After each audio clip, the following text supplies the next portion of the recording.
hey ya, hey ya, hey ya, hey ya, hey ya, hey ya, hey ya, hey ya. I'm going swimming as I get home from work. I'm supposed to stop it.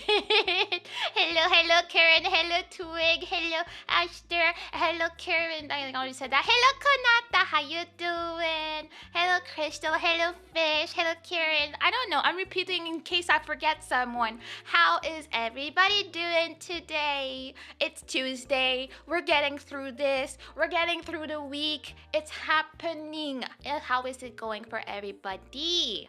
I'm pretty excited. Try something new today. Hopefully you like it because I'm excited for it. I was thinking that I love yapping a lot, and sometimes I'm not a good storyteller though, but sometimes I want to tell you guys about videos I've watched, but I'm not good at explaining it, so that we can watch them together and complain together. Isn't that amazing? I'm very excited for that. You're good, happy to hear it. I love your lives. Thank you. That makes me very happy. Like, stop it, I'm blushing. I'm all happy. I'm also sweating. I don't know why. I'm so excited. I'm like sweating for no reason. I think.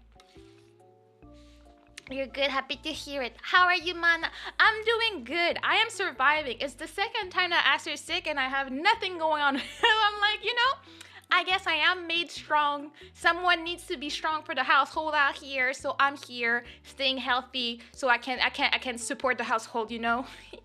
Let's go. You're on your smug whatever account.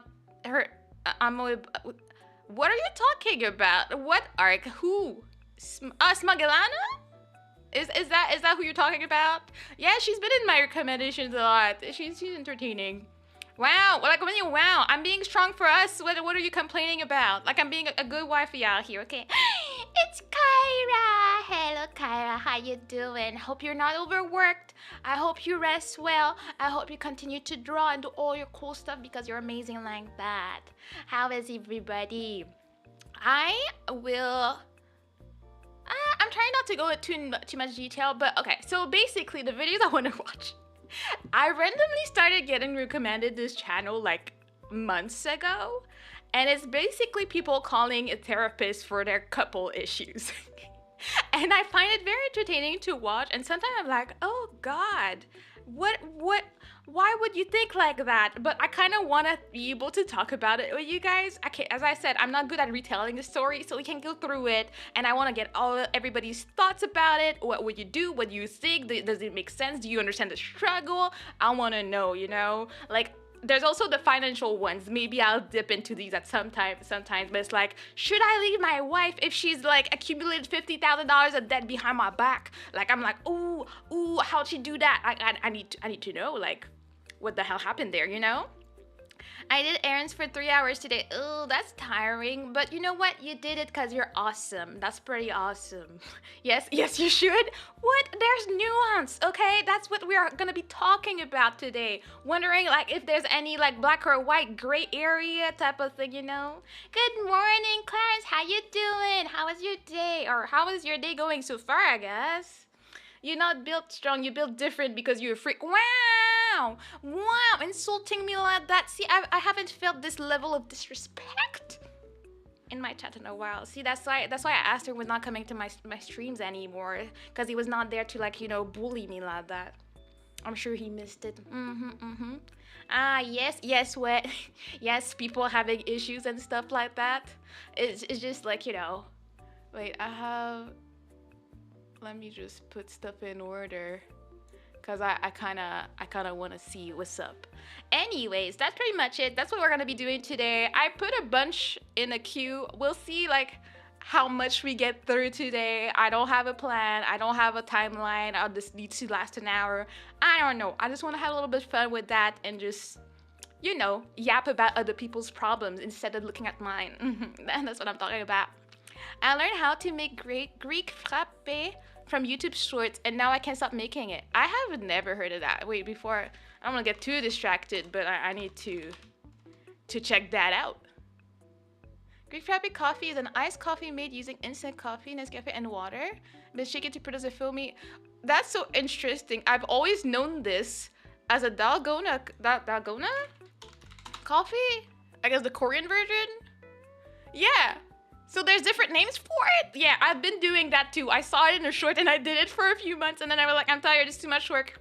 I ain't doing all that type of thing, but it's pretty fun to do. But anyways, I want to get into it because I'm excited because since I decided to do that, I get like videos recommended and I'm like, ooh, but I can't watch that. I want to keep it for stream. I need to keep it for stream, but now we can go into that and have a grand old time, you know? Lagana is not quite the same. One is whipped, the other one is shaken. You know, it's foamy at the end of the day, so I feel like the taste is gonna be quite similar. But I mean, I'm down to try both because I don't like coffee for like the hype because it gives me no hype, but I like the taste, so I might as well, you know, type of thing. All right, let me position my things properly here.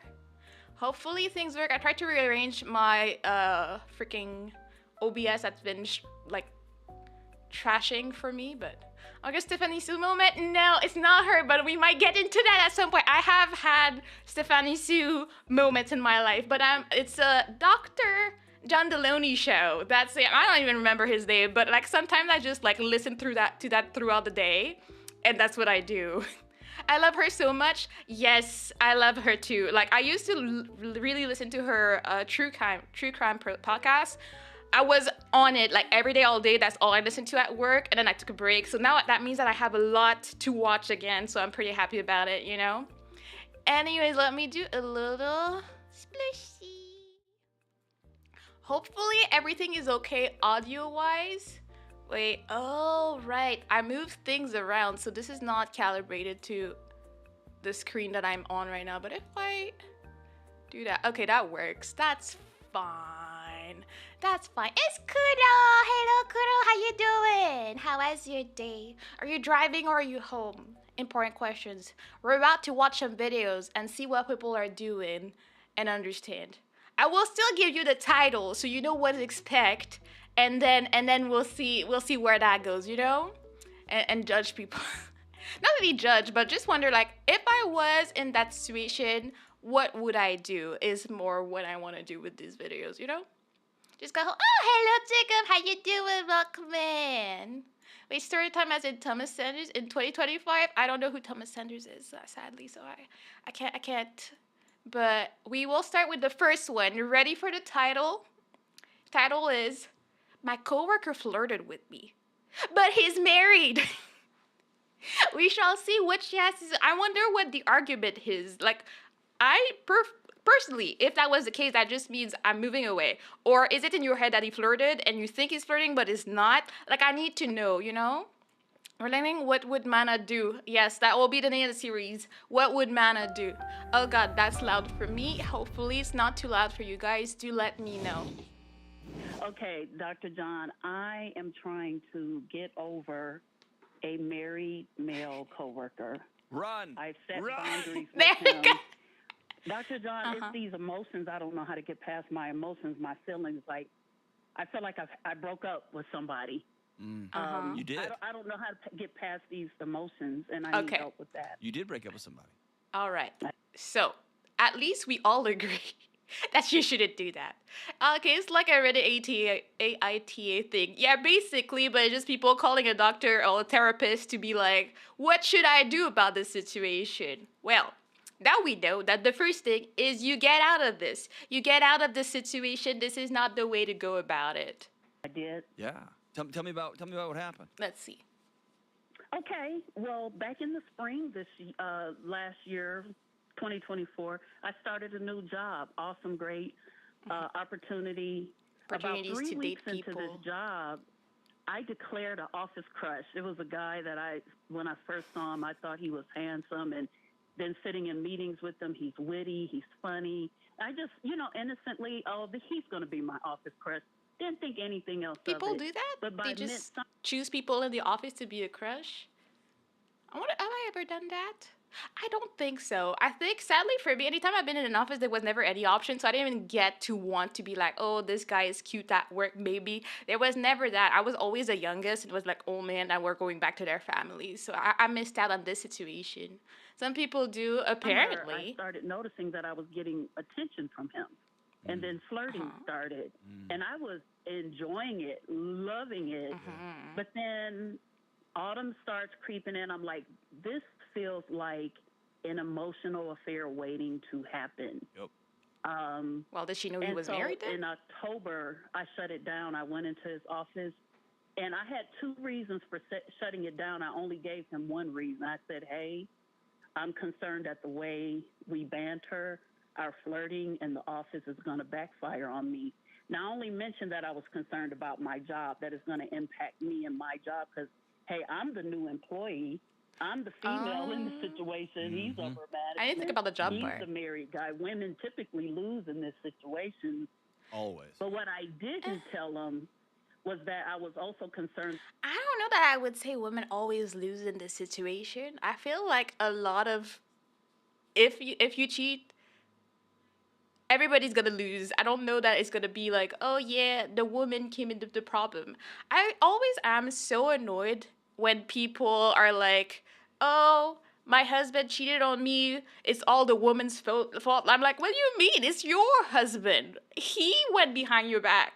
Like, sure, if she knew about it, then went into it, then sure, she's at fault too. But the main guilty party here is your husband. I don't know why you go. I never understood the people that fight whoever their partner had an affair with. It's like, you do understand that your husband is the problem or your wife is the problem, not the other guy. Like, what do you mean? Like, I watched so much true crime where guys end up killing the girl's new boyfriend or whoever she's having an affair, and I'm like, but the man is not the problem.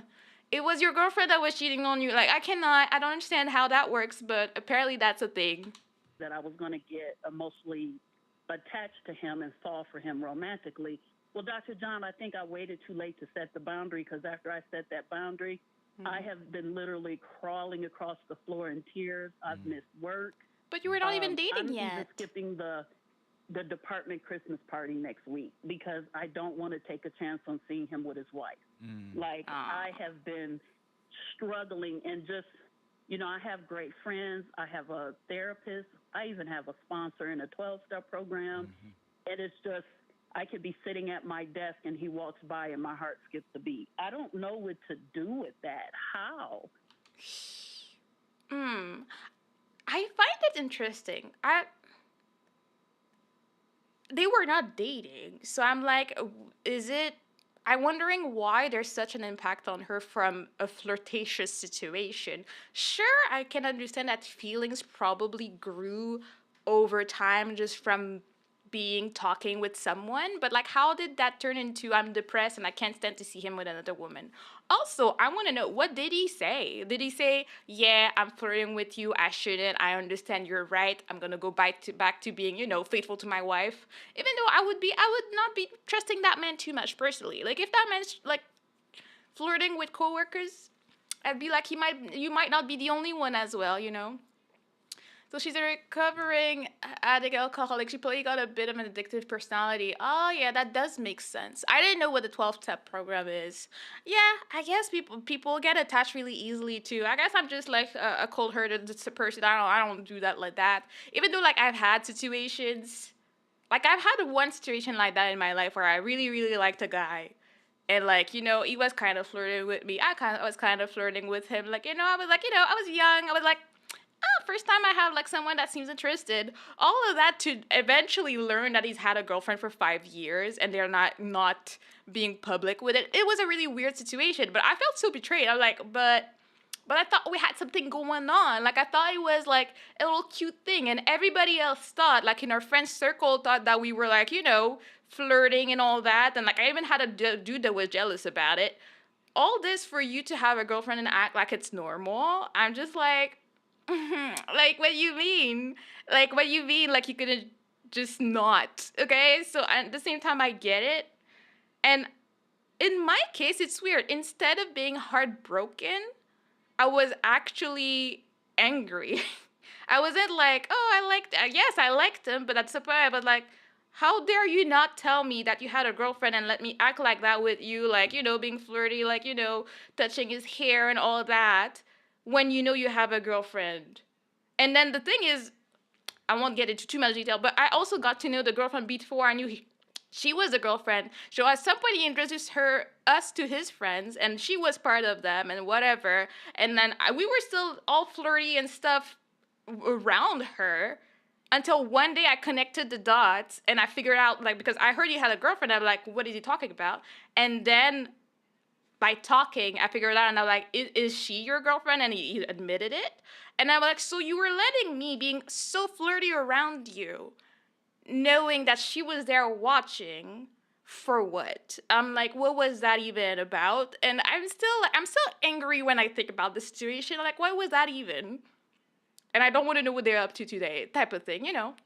Or just catch up. The Philippines had a similar program hosted by Kia Eddie, Big Brother Eddie. The host usually covers grievance of overseas workers coming home to a dysfunctional family. See, we want to listen to these and empathize with them people, okay? It's rough out here. Anyways. How do I get past that part? He's respecting my boundaries. No, But what in the world? he's your new addiction. Well, as Aster said. This isn't. Use addiction. I don't think this is about him. I think this is about what he represents for you. Mm-hmm. Yeah. And you laid it out perfect. Upper management, witty, funny, sees you, laughs with you. Yeah. And then let's make it worse. You know what else he does? He's one of the few men that respects boundaries. Okay, right? Like, and then that makes him even more enticing. Well, does he? But okay. Does he respect boundaries? Like, does he respect his wife's boundaries of, like, don't flirt with coworkers? I mean, I really doubt. Maybe I'm tripping, but I really doubt that his wife is okay with them flirting with people at work. I don't know. Might just be me. So let me ask you this. Like, talk to me about relationships you've had in the past. Well, my relationship. Well, first of all, I'm a 50-plus woman who's never been married. Okay. I still desperately want to be married. Yeah. Dating is good in the sense that I go out on a lot of dates. Mm-hmm. Dating is uncertain and horrible because there are no guarantees. Like even last weekend, I went to a Christmas party that I thought was for singles. Place was crawling with couples, and I left discouraged. Like, where were the single men? And so I don't have, like, looking back over my past, I don't have this, like, you know, history of, like, long-term relationships and all that. I don't have that because, it just hasn't happened for me for a multitude of reasons. It has not happened for me yet. Tell me about your 12-step program, what you've been working through. That very thing, anorexia in relationships. That's specifically what I'm in the 12-step program to work on. And, I got a great sponsor. I even have a dating plan where I said, like, for example, one of my goals in my dating is go out on 3 dates with a guy before I say no, because in my anorexia, I will come up with a reason to get rid of the guy quickly. I will judge a man out of my life so fast. And I am a little bit on the intolerant side of the tracks where a man can make some little infraction and I'll get annoyed and shut him down. Yeah. I'm gonna come back to that. But also, she said he did when she said those boundaries. Yeah, to her. But I don't know that he does to his wife, is what I wonder about. Like, that's her perception of him. But I don't know. I don't trust him personally. I don't know. I don't trust a dude that would go to work and flirt. Like, you can't go to work and flirt with Webman Aster. I know you're feeling like you could, but no. Hello, Phantom Courtesy, and how are you? But really just have the point straight up and then explain it in a way I could understand. Yeah, I do appreciate how he explains stuff, and usually I do agree with him. I think it happened maybe once that I watched a video of his and I was like, no. But yeah, she should be a VTuber, age over 30 is in demand. Yeah, we should all know that this is our retirement plans, okay? But yeah, it's interesting listening to this because I know some people, quite a few people that are like late 30s, 40s, almost 50s, that are struggling to find a relationship, and they do say no really fast to people. And it's hard because it's like the older you get, the more you're like, I can't be that picky. I want to find someone. I want to, have a good relationship. Oh, wait a second. I have a warning from Content ID. I hope I don't get copyright claimed on this. Wait. Yeah, it's just that they you have to like reduce your standards, which sucks. But at the same time, it's like were they always too high, or were just you were just so unlucky? And it's so hard to like talk with people that go through this, and and then make them see that I know it sucks, but you may want to give a chance to this, okay? Oh, don't worry about it. I'm dense. Yeah, true. You're too dense for this. Flirt with Aster so much that he becomes immune to it. Like he can't. Like that's the thing in Aster. He won't even understand when someone flirts with him. He'll be confused and think about it like years later and be like, oh, yeah, that's Aster right there. Hello, Philip. How you doing? Copyright strike them. It's not a copyright strike, but it's just telling me like be careful because some content has a content ID on it to be careful if I be using it. I guess as long as I don't just play the whole thing, I should be fine. But we'll see if that works or not. um, what did I see? Anyways, what was I gonna say? Yeah, it's just so hard to like navigate that. I'm grateful that I found someone before I got to that stage in life, but it's just so hard looking at people around you that you do like, and then they go through it. Make it smaller and blur it and stuff. Like I was thinking about doing that like while editing it later, but maybe I should because I don't know. I've watched so many things on like YouTube where they do that and they don't have problems. Today is a trial anyways, so we'll see how that goes. Anyways, where were we? So, And so that's there. well, here's what you have with this coworker. Okay, here's what you have. And by the way, I don't want you to think you're crazy. I've been there. Everyone I know has been there. Okay. You find somebody, it gets a little flirty, and then you go like, oh, right? Yeah. And that's why I'm so adamant, right, about like you got to run from it because it blows up everything. And you're wise to that. But let me tell you what you're Yeah. working with. I'll give her props from not staying in this situation because some people would be like, I know I shouldn't, but I'm still talking to him. I don't know what to do. And like, you know what to do. You're just not doing it. That's the Number problem. one, you get to experience the benefits of a relationship.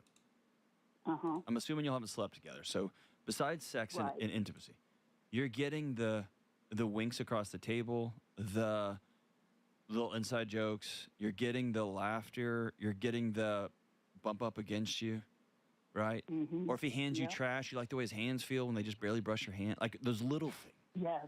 You Yes. get that. Mm. But you get it with no risk because he's married.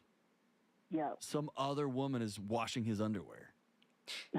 Facts. So you get all the upside and no downside.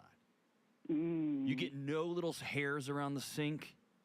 You get no walking in the back. Hair around the sink. See, I'm gonna expose you, Esther. I'm not even gonna go too deep, but usually people be complaining that their girlfriend leaves their hair in the shower everywhere and blah blah blah. I have locks. I have no problem with that. But this man over there, his hair is everywhere and it's driving me crazy. Like what is what why? It's like what is even going on here? I just needed to place my complaint out here because it's just a thing that I have to go through, and I'm sure others understand. Okay. Hello, 3PO. How you doing? Bathroom after he's been in there and your eyebrows fall out because of what just happened in there, right? You don't have any of that. You don't get his temper tantrums on Sunday afternoons. You don't get any of that. So what you're able to do is anchor off and play,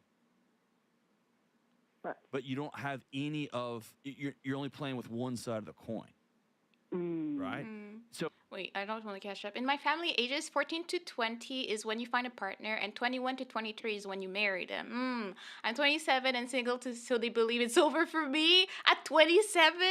Then my 40-year-old finally got his first partner. Okay, it happens. Gotta keep believing. Don't stop believing. Okay, 27 is still young. Like you still have a lot of life to live and to find the right person for you for sure.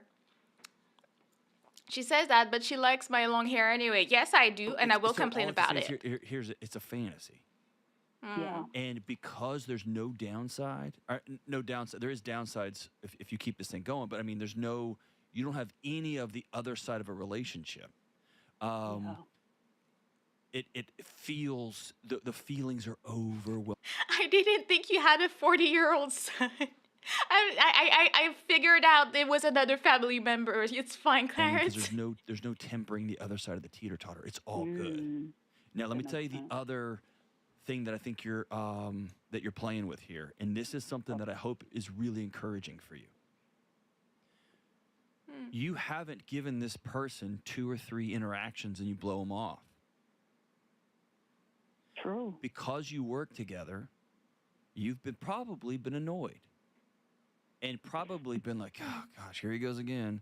Or he may talk a little too much or a little too loud in meetings or not enough or what. But here's what I want you to prove to yourself. Mm. If you give a good person enough time Mhm. and you give enough person pieces of yourself that normally you hide because you don't want the world to Mm. see them, Mhm. you have a chance to actually fall for somebody. Yeah.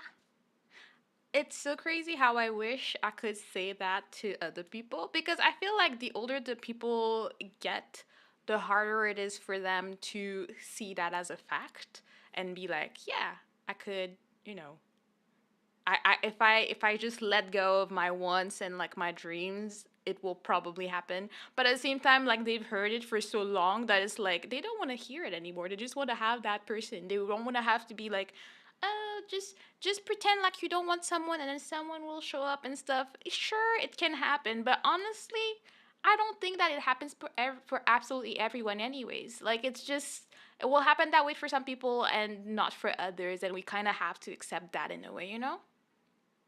And so these rules that you've given yourself with your sponsor and your therapist about you have to go on 3 days before you just write somebody off. Because Mm. y'all work together, that wasn't an option just to write somebody off. Mm. Right. And it allowed you to experience something that normally you don't let yourself experience, Yeah. which is somebody actually likes you back. And you don't often believe you're worth being liked back. That's Mm. true. And so there was this artificial like force together, which is work. And then there's Yeah. deadlines, and then there's you're in meetings all day, every day. It's why outside of apps, so many relationships start at work, Mm. Eh. and so many affairs start at work. People end up spending Yeah. more time with their colleagues than they do with their spouse. Yeah, in a way, I guess I'm happy that it was never my case. Like I've never ever when I tell you there was never any option for me at the job, like it was always just older people. I was always the youngest one. And then when I stopped being the youngest one and like going to work, then they were all already married. So I don't know. I'm happy in a way that I'm way too introverted to ever find myself in this situation because it's like I don't want to talk to these people. I want to go home to my things. Like honestly, it's a miracle I got married. My parents didn't know how it was gonna happen. But it happened somehow. It's a miracle, and I'm grateful for it. I didn't know, like it's the type of thing where they say like, "Oh, it'll just happen," but you're like, "Uh huh, yes, sure," and then all of a sudden it somehow happened, and I'm very happy now. But it's dangerous. Like I can't imagine people that go to work in areas like let's say you go into I don't know modeling and stuff where you need to be social a lot and stuff like that. I feel like you have more temptation around you, like a lot of hot people around you, and somehow stuff can happen. I'm happy that I have a very, very basic, boring job with barely any men, and all the ones are married, and I don't really care to talk to them, you know? Antonia never had a girlfriend before, so I have kids. Those thought goodbye. You know, first, I feel like it's also very different for a guy than it is for a girl because we have to think about, oh, we want to have babies. So, like, the older you get, the more stressed you get about that. The pregnancy is going to be harder. So, I think the depression that hits you when you want to have kids and then you're getting older and you can't find a relationship is a bit different. But honestly, a man, like, you could find someone at 35 and still start a family if that's what you want. And, like, it's a bit less stressful, I guess. But I do understand that it can create like some loneliness. Everybody wants to find their person. I mean, everybody. I'm talking in generally, like general terms. I feel like most people want to find their person, have a great life, build something with someone, and like whether it's with or without kids. But honestly, I would say don't worry about it. 28 is way too young for you to be worried about never finding someone. I want like expose myself too much, but I haven't had a lot of relationships in my life. I have two, and Aster's my second one, and I married him. And I definitely did not have how do you say it, a lot of experience, or and I was very much not on the younger side when I had my first relationship that was long distance anyway, so I had never held someone's hand. So it's not like nothing to worry about. I think you'll be fine. You still just keep yourself, keep your basic values, share them with whoever, and just keep an open mind. And honestly, I think it can happen for most people as long as you stay yourself and you're happy with yourself. I always think that it's very important to be happy with yourself first before you start looking for someone, because if you look for happiness into someone else, you're never gonna get it, and you're just gonna, honestly, not to be rude, be a burden to the other person, and nobody wants that. Nobody wants to be their partner's therapist. It's not fun. It's not a great time. It's just not recommended, is what I would say. When I came out as bi, life suddenly got easier since, well, now I don't have to approach people. Though now, well, gay and bi dudes are horny. Well, I guess you found your way to have people coming to you. If that's the way it works for you, that's perfect like that. I feel like as long as you're very happy and like secure in who you are, like, you do the work on yourself first, and then you can find someone else to share that with, you'll have a great time overall. Yo, Manna, you stream early. I always stream at 6 on Tuesdays and Wednesdays because I work from home, so I don't need to be stuck in traffic and eat and everything. So I try to start a bit earlier so I can stream a bit longer than usual. How you doing? Oh yeah, I could. Oh wait. I'm 22 and looking for love. Just doesn't work where I'm at. I just want a job I'll enjoy for now. Yeah, just make sure you're happy. Do your thing. Just be happy. Enjoy your life. Like if it's important for you to be like financially stable and everything, focus on these things, and then the rest will happen one way or another. For sure. Hey, hey, hey. Hey, Hey, hey, hey, hey. hey. Hey, Hey, hey, hey, hey. hey. Sorry, who's saying hey, hey, hey? Hello to Diaz, thank you for that. I appreciate that. What was I gonna say?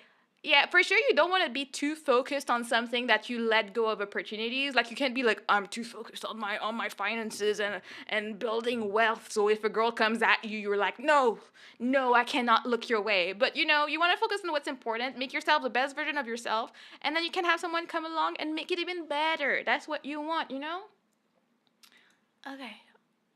I'm 27 and want nothing to do with love. My parents were married at 23, shotgun wedding because I was born 3 months before, and growing up watching them fight makes me scared of relationship. I'll get back to that 1 second. I tried the marriage route once. That was enough. Never again. Yeah, I mean, everybody hopes that you get married once and all is good in the world, and you hope that it's gonna be a happy, no conflict situation, but life is life. Humans are humans. Humans are gonna human. It's just not something you can see in advance, but you can work on it. And I can understand that in Kyra's case, you can be scared because you've been there and you're like, nope, none of that again. I don't want it. And I can also understand Clarence's point of seeing people going through it and being like, I don't want that for myself. I think love is what you make it be. Like if you choose to like put the work in it and you find a right person that's willing to work on it, it can be such a beautiful thing and such a, how do you call it? It can give you so much peace and happiness just from being with the right person, where you're just like, okay, I'm stressed out and stuff, and this person, you see them and you feel that peace, you feel that joy just from them being around. So you just really need to find a person that like fits your temperament as well. Like for me, I need that. I need to be like, oh, I'm annoyed or I'm this and that. And then I look at Aston and I'm like, oh, okay, it's fine. I got him right there. But some people need some people that will challenge them and that they will be like, oh, what are you doing? Why are you doing this? And like they will push them a bit more. Like Astrid does push me, even though I don't let myself get pushed because I'm stubborn like that sometimes. But some people need someone that will be like challenging them, like mentally, physically. There's a lot of things that someone can bring to you, and only someone that you trust 100% can do that for you. And that's what I think is the beauty of love and like creating like a home with someone else. Kids or not, that's not even related to that, but it's just that intense respect and love and caring that you have for each other. And even if it annoys me when Aster leaves like the freaking what do you call it, the thing to like see how heavy a thing is in the kitchen, he leaves it on the oven for some reason instead of just putting it back where it belongs. Well, I'm like, oh well, I love him anyway, so it's fine. So you can get past these things that would like make you so annoyed at someone else just because you love them. And I think that's the beauty of it all, you know? Kitchen skills, yes, the freaking kitchen skill that you just one time out of 10 you may put back, you know, type of thing. But at the same time, I know that there's definitely things that I don't do and that you just do after me, and that because there's that understanding, we don't have a whole fit about them. Or if we are really unhappy, then we talk about it. I feel that's what makes some like a relationship healthy. Like that's pretty much what it is, you know? Yeah, I had a relationship I thought would not work out at the start, but well, not to sound mean, but she was incredibly shy and had personal issues she needed to work on, and well, I couldn't help her with it, so I broke up with her. You know what? It's okay to prioritize yourself to a certain extent. Like, I feel like if you check things and you were like, this is the person for me, she has all these qualities that I can work with and stuff, and then there was this one thing that you knew you could not handle, it's better to let her go and find someone that can. Like, don't just keep her just to be like, I'll just get annoyed every time she does that. And if she has issues, as you said, and these issues needed more help than what you could provide, either she needs to get that help elsewhere, she can't rely on you, or maybe letting her go was the right thing and maybe she has managed to grow from it, you know? Kitchen skill just belongs on the counter or on top of the microwave. It's like that's exactly where it goes. It goes exactly on top of the microwave. That's where I decided it lives, and that's where he does not put it back. It's not even on the counter. It's on the oven, like on the stovetop. That's where he leaves it. See, I'm not crazy. I'm not seeing things that don't make sense. It's Aster. The problem is always Aster, see? And then I talk trash to him to the internet. Weh, weh, weh. Yeah. Or they work on actual projects together. They're forced to work together for a common good, for a bigger goal. Couples don't do that anymore. They're just like, hey, what time are you going to be there for whatever? When's the laundry? And blah, blah, blah. And so, Right. number one, you are right to I'm proud of you for saying your boundaries out loud. Very few people have the courage to do that. Good for you. Yeah. The Thank you. second thing is you have to figure out a way to put some distance between you and this person. Okay. Simply because of the power hierarchy. You are correct. If anything goes sideways or anybody raises an eyebrow or he's in a meeting with senior execs and someone's like, oh, yeah, well, I see how you, and he has to throw you under the bus, he will. True. That actually reminded me of something. It was interesting. At one of my jobs, I had a girl I worked with in accounting, and she was super gorgeous. She was amazing. She was super sweet. As far as I knew, she had a boyfriend, but it wasn't really like we never met him, so but we just knew that she had someone in her life. Then this other dude that started working in accounting, and then they became, I guess, friend like work besties, and they were always together, and they were like a bit touchy feely and stuff, and everybody was like, I feel like there's something going on between these two. Like, I don't know. It's a bit weird. And then dude was getting married. He had proposed and he got married and stuff. But then they kept it exactly the same. And everybody was just like, is there like an affair going on? And I can't imagine how it felt for them. But at the same time, were they aware that this is how they were seen? Or were they just playing dumb that this is what the whole office thought of them? And I don't know. If I was any of these people's significant other, I would have felt some type of way about it. So I'm like, even just in an office setting, knowing that all your coworkers are gonna be like, this is suspicious. I don't think it's a great feeling. So personally, I would try and avoid that, you know? Right. And you are dead right. You are the new female person who's got a crush on an executive. You will pay the price here. Probably. In that situation, So probably. tell me what distancing looks like. Yeah, how do you get That's away from a great question, coworker? and I try it. One of the things that distancing looks like is when I have to engage him because I am support staff. Sometimes I have to do things for him. Sure. I every morning I text my sponsor and I say, hey, today I'm only going to talk to him about work-related things. Oh, so And that's my you've commitment. already identified he's alcohol. Oh, absolutely. Okay. We be Like- addicted like out I here. called you when I was Yeah. Those power imbalance relationships can be so risky and lead to nepotism promotion with like a friend of mine that got a role in finance because of her boyfriend. Yeah, that's the thing. Like sadly I don't want to work where I asked to work so I can't do that. But yeah, for sure it happens. Like in the company I worked before, it was like all the family owned and then like the son of the VP came in and got a big situation. So it was like always family, cousins, and stuff. So you just knew that you had no chance of making it to the top in this situation, you know? I can't speak for them, but I've been in a situation that I formed a sibling like relationship with a girl, and our peers thought there's a thing between us. And I realized until they sat me down.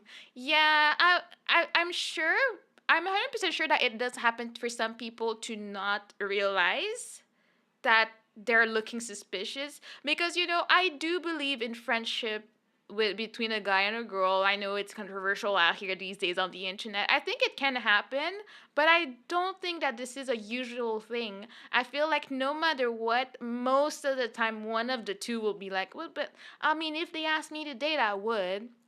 And I know that it's possible that it's not the case, but it happens so often that like you want to be careful. Like I wouldn't want to like get someone's hopes high for no reason when I know I'm not interested. Like I feel like we always have to be careful and observe the situation and always put our like take a step back and be like, "Oh, this is that normal? Is that good?" Talk to your friends, talk to your family and be like, "Okay, I'm going through this. Is that okay? Should I continue? Should I take a break?" type of thing, you know? We just play co-op games though. Like, yeah, if you're just playing games and stuff, it's different than if you're like all touchy feely. Like, I mean, there are levels to things. If you're like touching a girl's hair and he's touching like her shoulders and stuff, and it's a bit too close, it's a bit like raising eyebrows type of thing, you know? I'm calling you because, like, after all the work, I'm still crawling across the floor in tears. Like, when is it gonna take? Like, he's absolutely. I realize that he's certainty. When I go out on all these dates, Dr. John, there's so much uncertainty.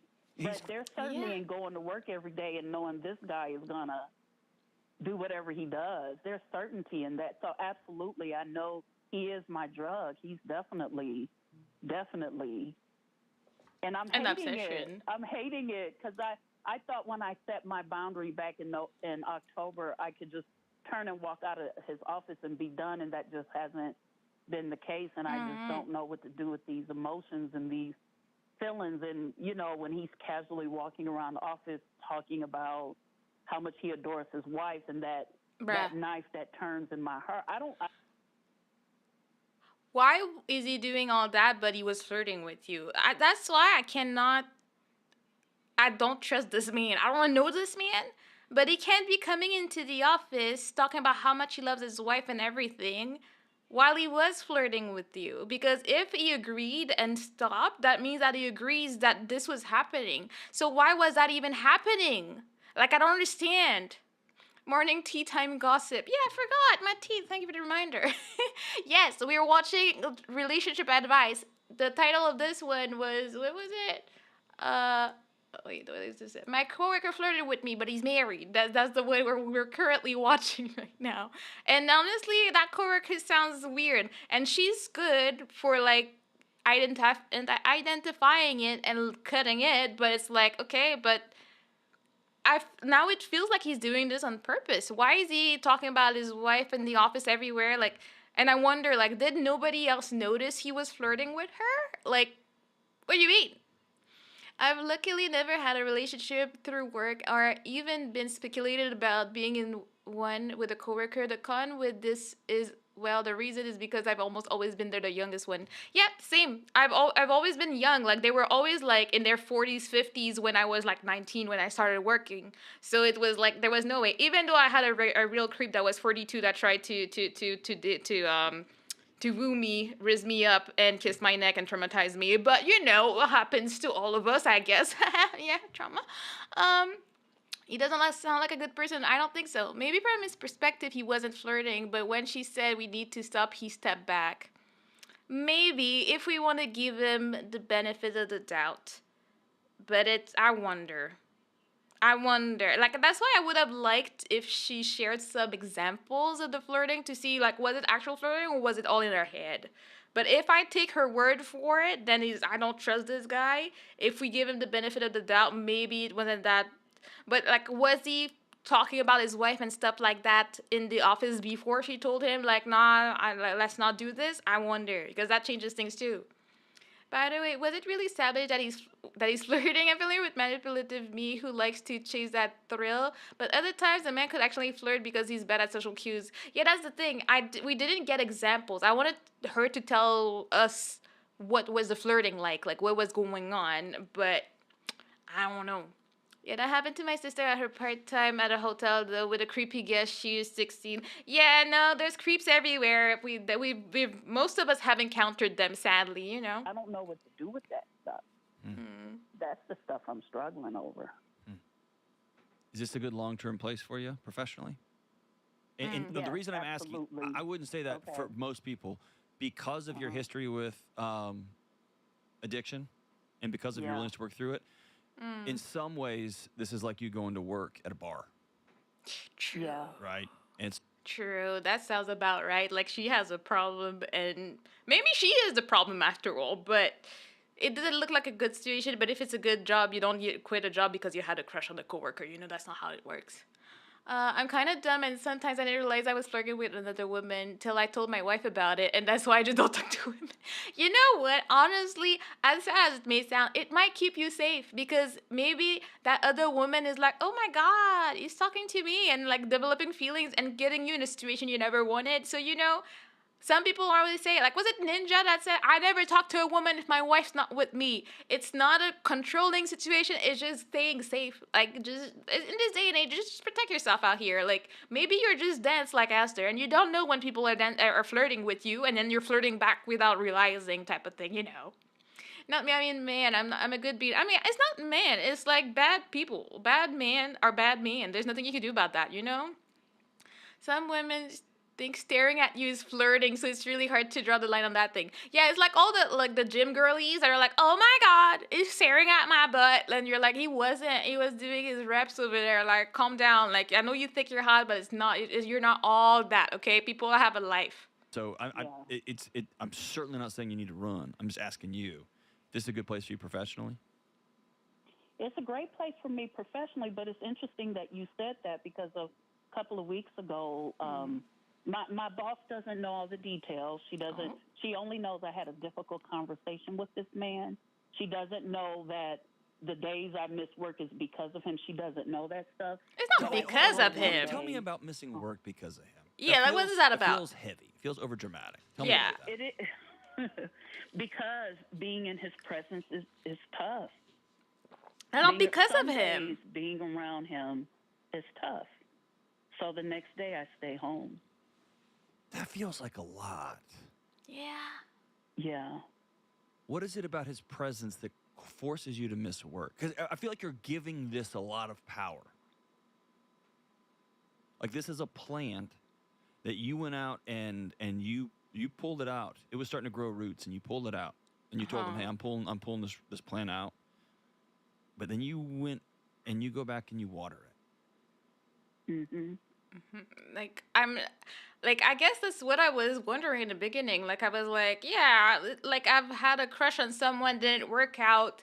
I did not end up missing work or school over it and stuff like that. And then as Astu said, like clearly she has an addictive personality, but like I wonder how does she get out of this? Like, 'cause it wasn't even that deep. Like if you were just flirting, nothing, and that's what you think happened. We don't even know. Like it's not all that. Like it's okay, you know. Then there's me who's BFF with both the men and women in relationship, and well, she has slept over at my place multiple times, and is fine since well trust. Yeah, of course. I feel like we all have an innate like sense of what someone wants. So like I can't like I mean it has never happened so far, but if I was walking in the streets and then there was a guy talking to me Like, I'm sure Asta would be able to tell, like, is that someone that's trying to get in my pants or just someone talking to me normally? He has a really good creep radar. It's not about, like, no trust. It's not about, like, control, but it's like, And it's not like he would, like, be like, don't talk to this person or don't talk to anybody. And I would do the same. If I saw a girl, like, laughing extra for some reason, talking to Aster and being like, the typical, I'd be like, interesting. I trust him, but like I don't need this person around. Like they're annoying and they're disrespectful. So that's what I would get out of it. But they're super cute together. It's a little black cat girl, golden retriever boy. Yeah, we love it like that. Sweet relationship like that. Exactly. Just trust each other. Like we trust each other. We just don't trust them other people being suspicious. Like I would never, even if there was a girl around Aster that was like, really trying her best.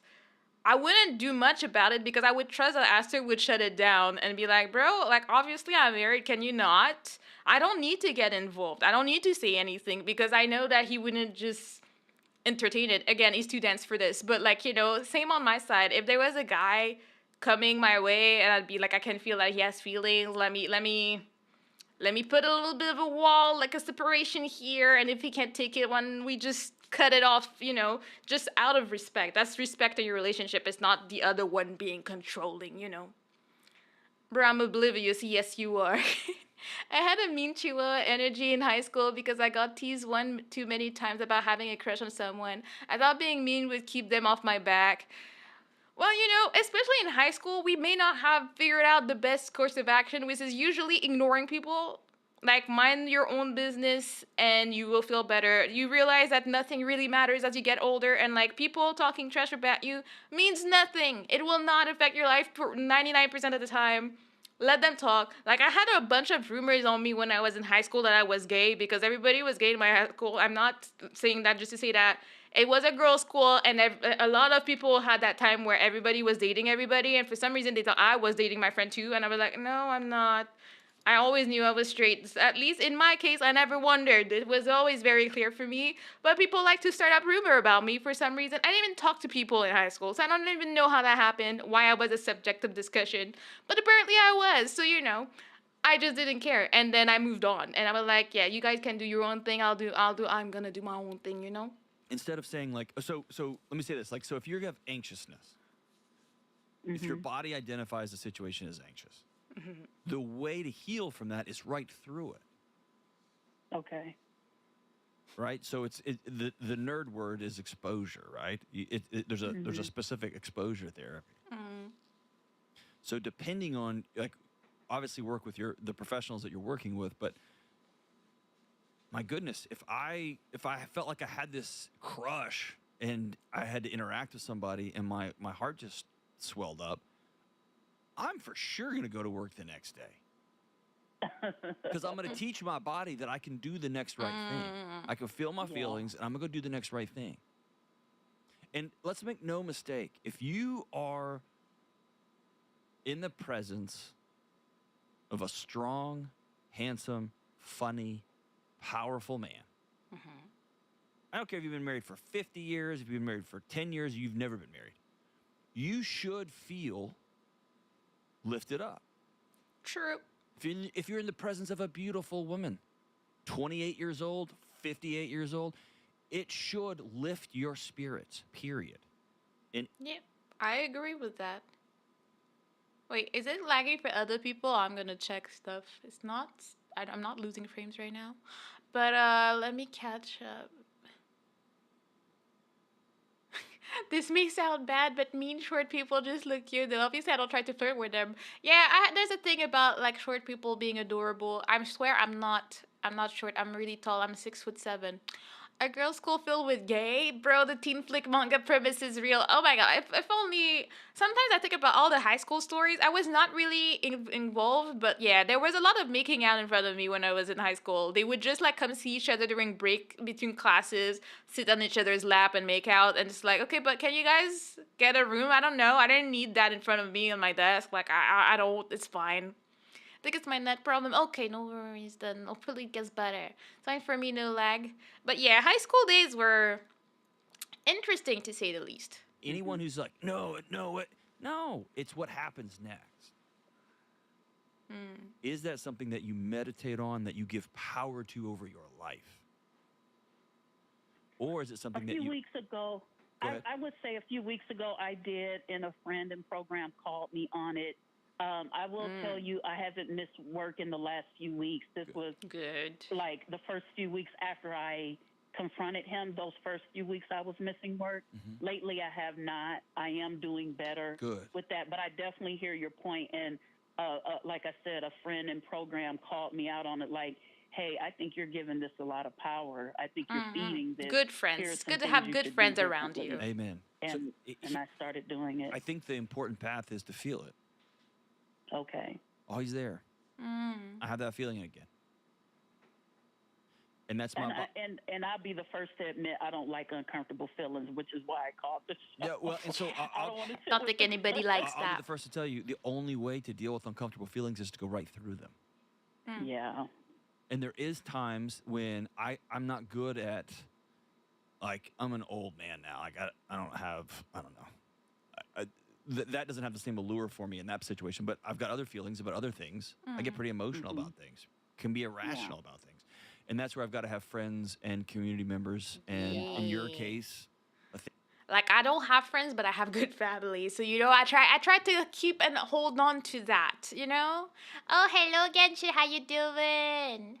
I have seen you in a while. Yes, we're gossiping about people's problems right now, talking about a girl that stopped in a potential affair. And then we're talking about that. But yeah, having a good support system, whether it's friends, whether it's family or something, you just need people that will tell it to you like it is. People that will not just cuddle you and be like, no, it's okay. You don't want to have an echo chamber. Like, you just want to have people that are going to be like, okay, I'm looking at this and this is not good. And whether you listen to them or not, you know that they're there for you. You know that they're not going to be judging you. You know they're going to just pay attention to what you say. And I think that's the most important thing. And I don't think you need to have like 50 friends. Like, I have maybe one. And I know that if I talk to my people that I trust, I will get the truth out of them, and I think that's what matters. Especially for me, it's mostly family. Like, that's why I care so much. They're the people I care about the most, and when I listen to and I trust the most. And now I have asked her to talk about any thought that I may have, and it can help me, and it can shake some sense into me when I make no sense and stuff, or give me encouragement when I feel down on myself. And I try, like, anytime I try like to start like trashing myself, Aster will just like bump me to the end of the world. So it's just not. It's good to have someone that will help you out of your slump and help you out when you're feeling down, With some deep issues with T on this side, count me in. That's right. I'm honestly surprised about how straight my high school was with how accepting IKEA land is in general, but then maybe it's because, well, a literal alt-right party got around 1%. To get a seat, you need 4%. Oh, yeah, I mean, who knows? Like, like, times change and the way things go is very interesting. Like, back in the day when I was in high school, it wasn't such a common thing. Like, these things were not so common. But I had heard of things. It was so taboo. Like, I remember that some girls got caught like making out in a classroom, and a teacher caught them, and then they were gonna tell their parents, and then she was crying like, "Oh no, they're gonna tell my parents, and what am I gonna do?" And she had a whole meltdown about it. And I'm like, "Why were you making out at school anyways?" But not my problem if you ask me. Therapist, in your case, a recovery community that walks with you, that you outsource some of that to. Yep. But I want you to know. Listen, if you can, there are fewer things on planet Earth more difficult to navigate than disordered eating. Yeah. Because if you're addicted to cocaine, you can just quit using cocaine. You can quit surrounding yourself with cocaine. You can quit buying cocaine. Like, you can avoid it. As hard as it You is. can't avoid food. You have to make peace with it. Yeah. That's hard. Yeah. You're in a somewhat similar situation here. Yeah. You can't avoid this guy. You can't get him fired. You can't run him out. So I'm going to make peace with it. And what that means is I'm going to feel those feelings. And then, like, you might grab the hem of your shirt and just squeeze it once. I tend to touch my chest. It started from something that I did with a therapist, but it's just a quick little thing. And it's just a reminder I get to control what happens next. Okay. And my feelings don't tell me the truth. That's not their job. I like that. I like that a lot. It's true that, like, your feelings will tell you so many things. And a lot of the time, you need to like dig through the trash and be like, what made sense and all that. Because you may feel X, Y, and Z and it has nothing to do with the situation.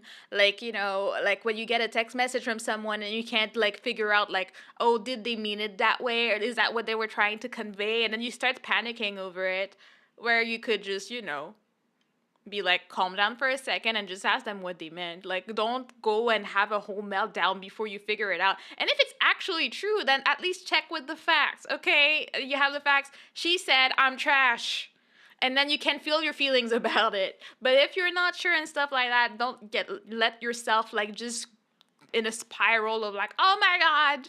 Like, your feelings can be such, like, they can like betray you so easily. Like, we need to be careful. I'm happy that I'm quite a easy peasy no stress person, but like the moment I panic, like my heart hurts and I'm like, dang, which doesn't happen often, thankfully. I'm happy I'm a pretty easy go lucky person, but I'm like, dang, I don't know if I had to manage panicking all the time. I don't even know. It's a big job, and for people that do deal with that and manage their emotion like that, like, it's props, because I don't know. I don't have the energy. I don't have the patience for this. I would probably be a terrible anxious person, to be honest. On a Though on a positive note, when I was making out with a dude in a club in my own town, the biggest reaction I got was, "Oh, I didn't know you were into dudes." Yeah, you want people to accept people as they are. Like, I don't even know why anything would need to be a big deal. Just let people be. Is my way of life. I just don't have time to care about what people do. My high school got like two flamboyant gay men per year. We never know which ones are closeted until college. The flamboyant guys are often popular from positive image of gay comedians in my country. Yeah, I mean, flamboyant guys usually get along with everybody, whether they're gay or not. They're just like, they're usually the friendly type, which like I would avoid because they would be too loud for me. But they're usually True. liked. And if you're a 50-year-old woman who seeks long-term romantic connection, Yeah. and you find a funny, witty guy that notices you in meetings Hmm. and is kind and fun and would never cheat on his wife, but kind of likes the flirty, but I mean, like, hmm of course your heart's going to swell up. Yeah. I can't And then you got to do the next imagine. right thing. Like, we're talking about, like, oh, I'm 28 and I gave up. I can't imagine being 50 and being like, I still can't find someone. It must be hard. So I understand that when you get a little something at that age, you kind of want to hang on to it and hope, kind of copium on it, and that's rough. Which I think Yeah. for you is take yourself out of proximity, and when you have to be in proximity, don't give it any more power than it deserves. Okay. Is that fair? That is fair. And I was going to tell you that my boss had offered to move my location, swap me with another Hey, a you person in the Al. office and let them support the team he's on and move me elsewhere. For career reasons, I was like, okay, I shouldn't make decisions based on a man. No. But We're not giving him listening any to you- power. These decisions are based on you. Yeah, do what's Right. good for you. If you have to skip Right. work because this person is so intoxicating, if you have to not go to social events Yeah. because this person's so intoxicating, that's not about him. It's about you. Yeah, you have an Okay. addiction problem. It's not him. And we don't even know if he was actually guilty. I know I was trashing on him even though I don't trust him. But like, if I take what she said at face value, I don't trust him. But maybe he did nothing wrong. We don't know. For me, when it comes to relationship, it's just, if it happens, it happens. I don't mind either way. Yeah, I think that's the way you will find someone too. Because if they see you as someone that is just happy, and they will be, people are attracted to that. They're attracted to people that just got it together. And if you like start looking desperate, they'll be like, I don't know about that. I don't know. This person seems like they need too much. I can't. He's going on with his job. He's going on with his life. He's going on with his marriage. Yeah. And so I think your meta here is he's just a drug. You already knew that. Your friends are telling you the same thing I'm telling you in community, which are that you're giving him way too much power. And C, I want to reaffirm what your friends are telling you. You're stronger than you think you are. And just because you have, like, he walks in the room and your body still swoons, great, cool. Okay. Going on to the next thing. It's going to take a while. Time Right. heals stuff, It'll take a while. And it will take. I hate to use this word. It'll take practice, but what you're going to find yourself is you're going to find yourself stronger and stronger and stronger, and you have to put in some pretty firm boundaries. I will not. I will not be around this person alone. I won't go to lunch with this person. I'm not going to go for walks with this person. I'm not like fill in the blank. And otherwise, I'm gonna go out my day. And when I'm in a meeting and he says something funny and I laugh out loud, great. Yeah. You kind of have to learn to be okay with it as much as it sucks and how much how it hurts. I'm trying to like put myself in her shoes. And like I think for me to put myself in her shoes, I would have to have like for me to make sense of the feelings would have to be an ex. Like I think a flirting situation wouldn't work for me. I don't have the addictive situation that she has. But like if was I was dating someone at work and then we broke up and then we needed to keep working together, I can't imagine how hard it would be. I actually think I would be the type to look for another job because the awkwardness would probably kill me. Like knowing how close I was with someone and then have to like retract this closeness would be so freaking hard. I think I would be like I would have taken that opportunity she was talking about and moved to another team. Like even if we're in the same building, but at least I don't need to work with them, I don't think I would be okay. It wouldn't work out for me, you know. Hello, Shoes. How you doing? We're sipping some tea, listening to the relationship issues. I get to choose, like, if there's romantic interest there, and I get to choose to water that, or I get to choose to say that's an attractive guy. I'll let it flow through me. I'm gonna go do the next right thing. And for everybody listening, we're so lonely, we're so isolated, just as people, that work has taken on everything. It's the See, last that's why place I we have don't want a in-person job. a human connection. And so sometimes deep connection, sometimes flirty, fun connection can feel deeply and powerfully romantic, and it's not. It can become it, but we have to make choices, man. It's hard. It's hard. But we have to choose. I keep saying that. Do the next right thing. Feel it. Grab the hem of your garment. Pinch your thumb and your finger together. Take a quick inhale breath. Touch your chest. Whatever the thing you have to do. And then go do the next right thing. But if you consciously say to yourself, this doesn't have power over me, it won't. You speak power into your life. Don't let them control you, okay? Sometimes I think I may be a romantic. I never experienced or never understood feeling of affection as described in fiction. I mean, I think you need to let it happen. Like, as I said, for me, it's only ever happened twice. And the second time I got married. And it was not like I guess I had like slight crushes and stuff, but nothing that was deep where I really understood what it meant to love. And one thing that I have always said I believe in, I do believe that love is a choice. It's something that you choose to do every day. I don't really believe in love is just a feeling that overcomes you and then you just can't help it and whatever. At least in my life and how I experienced love, except I guess for family and like basically my parents. Like I feel like I choose to love my siblings. My parents, I cannot help myself. I think about them and I just have this overflowing love for them. But for other people, it's something that I have to choose to do. And it's not like it's a chore. It's not like it's like, oh my God, it's so hard to love X, Y, and Z today. Like I don't feel like that in my marriage, but it's just like I wake up and I'm like, today I'm gonna choose to love someone. And then I can think about how am I gonna love this person today? Like what can I do for this person? So I was never about like it's never been like in the books for me. I barely had the butterfly. I've had butterflies in situations, but it's not a thing that was like described in the book. Like it's like, oh my God, I see this person and then my heart's pounding and all that. Like for me, it's just not how that works. And I think that love works differently for different people. So you cannot look at movies or books or whatever and think that maybe this is what's gonna happen for you. It's very different for everybody. So just let it happen. And it'll probably come to you when you don't expect it, especially since you don't feel like it may happen. Or as Jigan said, like maybe you are, but maybe you're not. You just haven't experienced that. And fiction is often exaggerated, so you can't trust that. Honestly, don't trust the books. It's never like the books. Like nothing is like the books, okay? Choose love, not war. That's right. Hello, dragon. How you doing? Let's just Thanks finish for the this call, one. friend. I don't think Well, you're broken, she's like, Olivia. you're not broken. I You don't think got you're this, broken. girl. I think you're attracted to an attractive guy. I think the big question is, what are you going to do and who are you going to be in the following minutes, hours, months, years? Mm-hmm. And I also think you've proven to yourself, don't run quite so quickly. Your therapist and your recovery community are correct. Give yourself 3 or 4 or 5 times to interact with somebody, Mm-hmm. to be in somebody's So presence. many people I You want to might tell surprise that to. yourself that they like you too. Yeah. We did it. We watched one video, guys. Look at us.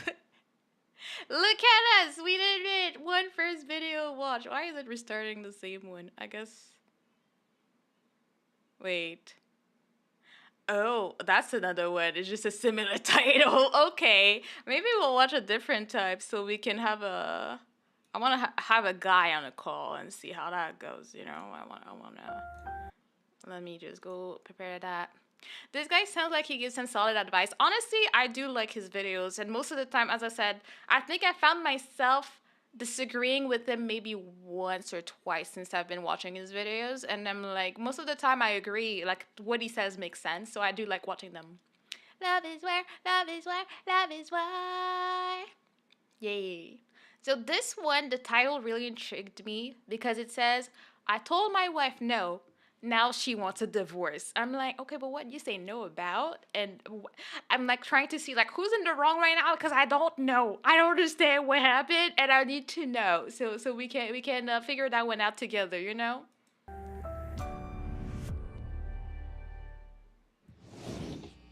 Hey, John, thanks for taking my call. You got it. So we talked back in September. Okay, it's a follow-up refresh call. us. What's going on in your life back in September? All right, so back then, my question was, hey, my wife gave me an ultimatum, have a third baby, or possibly she was walking. I called in to get a couple of tools from you. I used a couple of those, but now I'm coming back to the well to see if they have any more knowledge for me as I continue to navigate through this. Okay, well, I'm already not feeling the wife in this situation. Like, what do you mean? Like, what you mean you gave your husband an ultimatum, you give me a third baby or I'm gone. I don't think that's how family making works. I don't think that's this.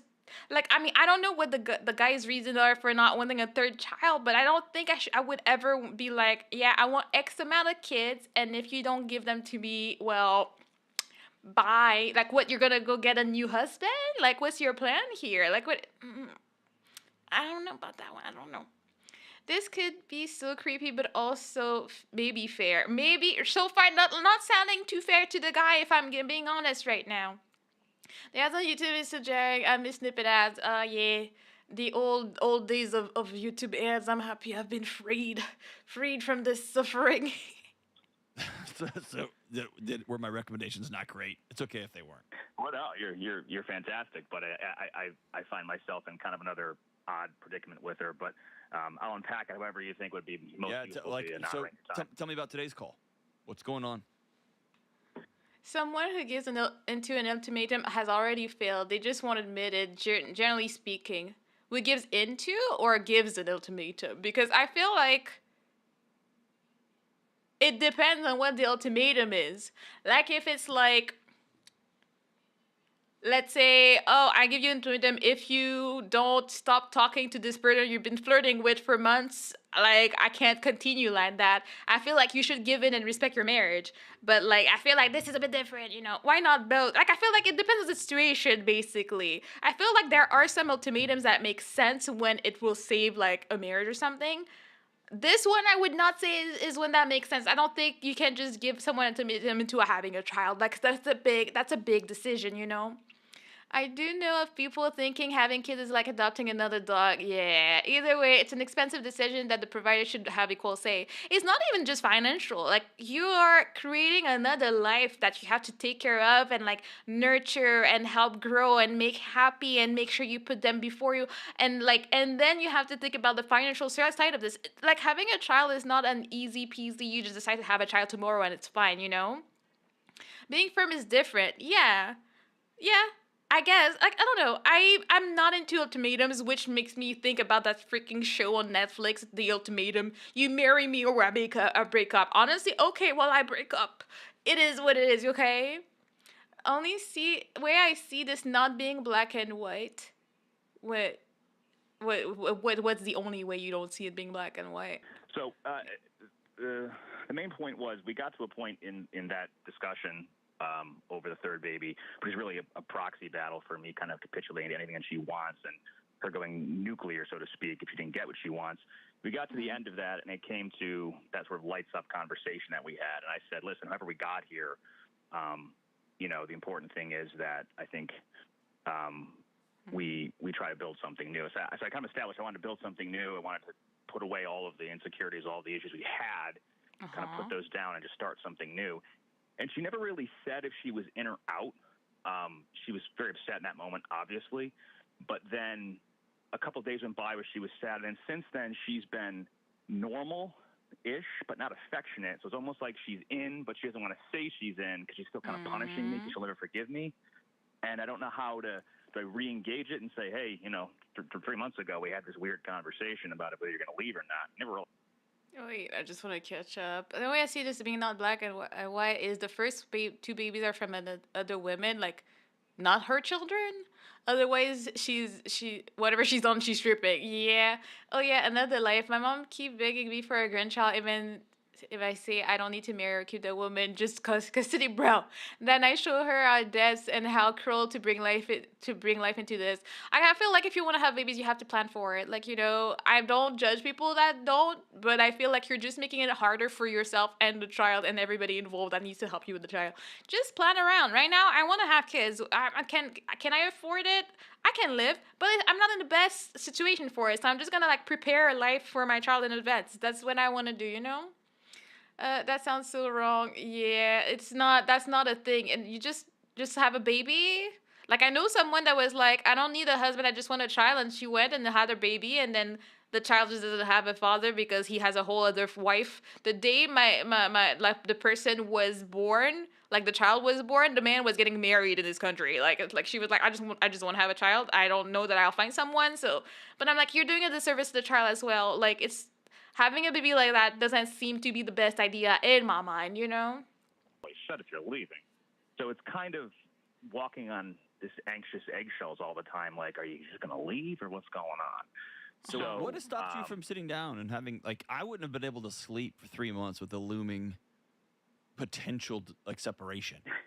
What has kept you from sitting down over dinner and being like, hey, you mentioned you were leaving. Are we all in? Are you in? So honestly, the reason why I haven't brought it up to her again isn't because I'm afraid she said she's going to leave. I don't actually think she's going to leave, and she's not going to say that. But I think the problem is, based on how our relationship goes, she's never going to ever say she's all in because she has to have that over my head because she's been using that for several years. Like I could leave if you don't do X, Y, Z. That's nasty. Nah. What do you mean? What do you mean you threaten divorce every time something doesn't go your way? Ugh. I'm not gonna tell this man to divorce his wife, but I'm gonna tell this man that his wife sounds kind of toxic. Again, we only have his side here, but if we again take everything he's saying as face value, no, that's ew, I don't like that. This makes me feel all kinds of ew. What do you mean? I've seen and heard the divorce card used to manipulate far too much. For real? What do you mean? Crazy threat, surprise Pikachu when they bet. Yeah, for real, if you keep threatening it, he might just do it before you do. And, one up you. At this point, I'm very petty. I would probably be the type of person to do that. I would type of thing. This relationship doesn't sound healthy. It really doesn't. I'm 26 and I can't see myself having a kid for at least another 2 years. I mean, that's fine. 28, even if it was later than that, 28 is still quite a good age to have kids. Don't worry about it. You have time to think about it and want the kid. You don't want to do it because people tell you that you have to have kids and whatnot. Those kids are not going to be happy because you're not doing it for the right reason. Have kids because you want kids and you're you want to pour into their lives and raise them, not just because, I would absolutely tell him to leave his wife. Yeah, I'm just ew, ow. I can't imagine. I'm imagining if I was if you don't take out the garbage, it's over. I could leave, Oh, next time I have to tell you to shovel the snow in front of the house, I could leave. What the hell are you on about? Okay. I feel like if I bring up the conversation, like, hey, let's resurrect this terrible conversation from a few months ago, she'll just be like, oh, I mean, obviously I'm in, but like, I don't know, maybe a year from now I'll be unhappy. So like, she'll never give me any resolution to it. That's why I don't bring it up, because it's like, all right, I mean, maybe the other part of that, and just to finish But they this have point children. and I said this to her, if we go forward and we're not having another baby, I understand it's going to change the family picture that you had in your mind, but there'll be a season of grieving in your life, which I'm all in to help you with and walk with you through that. So I don't know if this is like, okay, she's kind of getting to acceptance her own way and she's in her grieving process, but how long do I let that go before I go, hey, we need to talk about it. You can't live in an affectionate-less relationship forever. I just wonder, like, if I take what he just said, because I don't know if I can find the original call video at some point, but it sounds to me is that she just wanted to have 3 kids, and that's what portrait of family she had. And then he's like, nah, I don't know why he's saying no. I don't know. He can have his reason, and he can just not want to, which I don't really care about his reasons at that point. Like, I feel like also, like, before you marry someone, I feel like that's the type of thing you discuss. So I don't know if that was something that they discussed before, or that he ever said, no, I don't want a 3rd kid, and then she's like, but I really want one anyways. I wonder what the rest of the story is. But it doesn't sound to me that it's because the children are not his or her. It sounds like she just wants to have 3 because that's what she wants, and that's very, very ew. Because we're normal day to day, but there's just no affection on her part. It's just like, no, done. She's kind of checked out in that way. So it's just odd. Man, it pains me to say what I'm about to say because it kind of violates one of my core tenets. Is that okay? Get after it. Your wife is incredibly immature. And toxic. She's very toxic too. I've got a close buddy that was telling me about this amazing therapist he has, and he said, what's so great is my therapist kind of his wife interpreter. And I was like, what does that mean? It's like, well, my wife will say things, and the therapist will be like, well, here's what she actually means, and it's so great. And I said, no, your therapist sucks. He's supposed to teach you how to understand your wife. Like, is it that because if you need to rely on a 3rd party to have communication with your wife, and you never learn to talk to your wife, I feel like you're never actually gonna grow? Like, what do you mean? Like, what do you mean you need an interpreter for your wife? Like, at the same time, I do understand, because sometimes my parents are like, just like bickering for some reason, and then I'm just that's just a random misunderstanding, and I'm like, Mom, this is what Dad meant to say. Dad, Mom is not saying this, she's saying that. And then I'm like, and that's after like over 40 years of marriage, but like, they still have the core foundation, and they try to talk about the serious stuff. But I don't think they need someone to be in the middle all the time translating for each other, No, you're not supposed to have an interpreter. No, you're not. You're supposed to learn to be mature and just say No, the thing. wow. Right? And be an adult. I'm the interpreter for my parents. Yeah, I think we all become one. The older our parents get, the more we need to translate for them, because they can't anymore, Old. And if somebody is always threatening to leave you, they have left. They're out. Maybe, I guess you should just go. Just go, girl. And they aren't in. It so sucks. You can't build anything.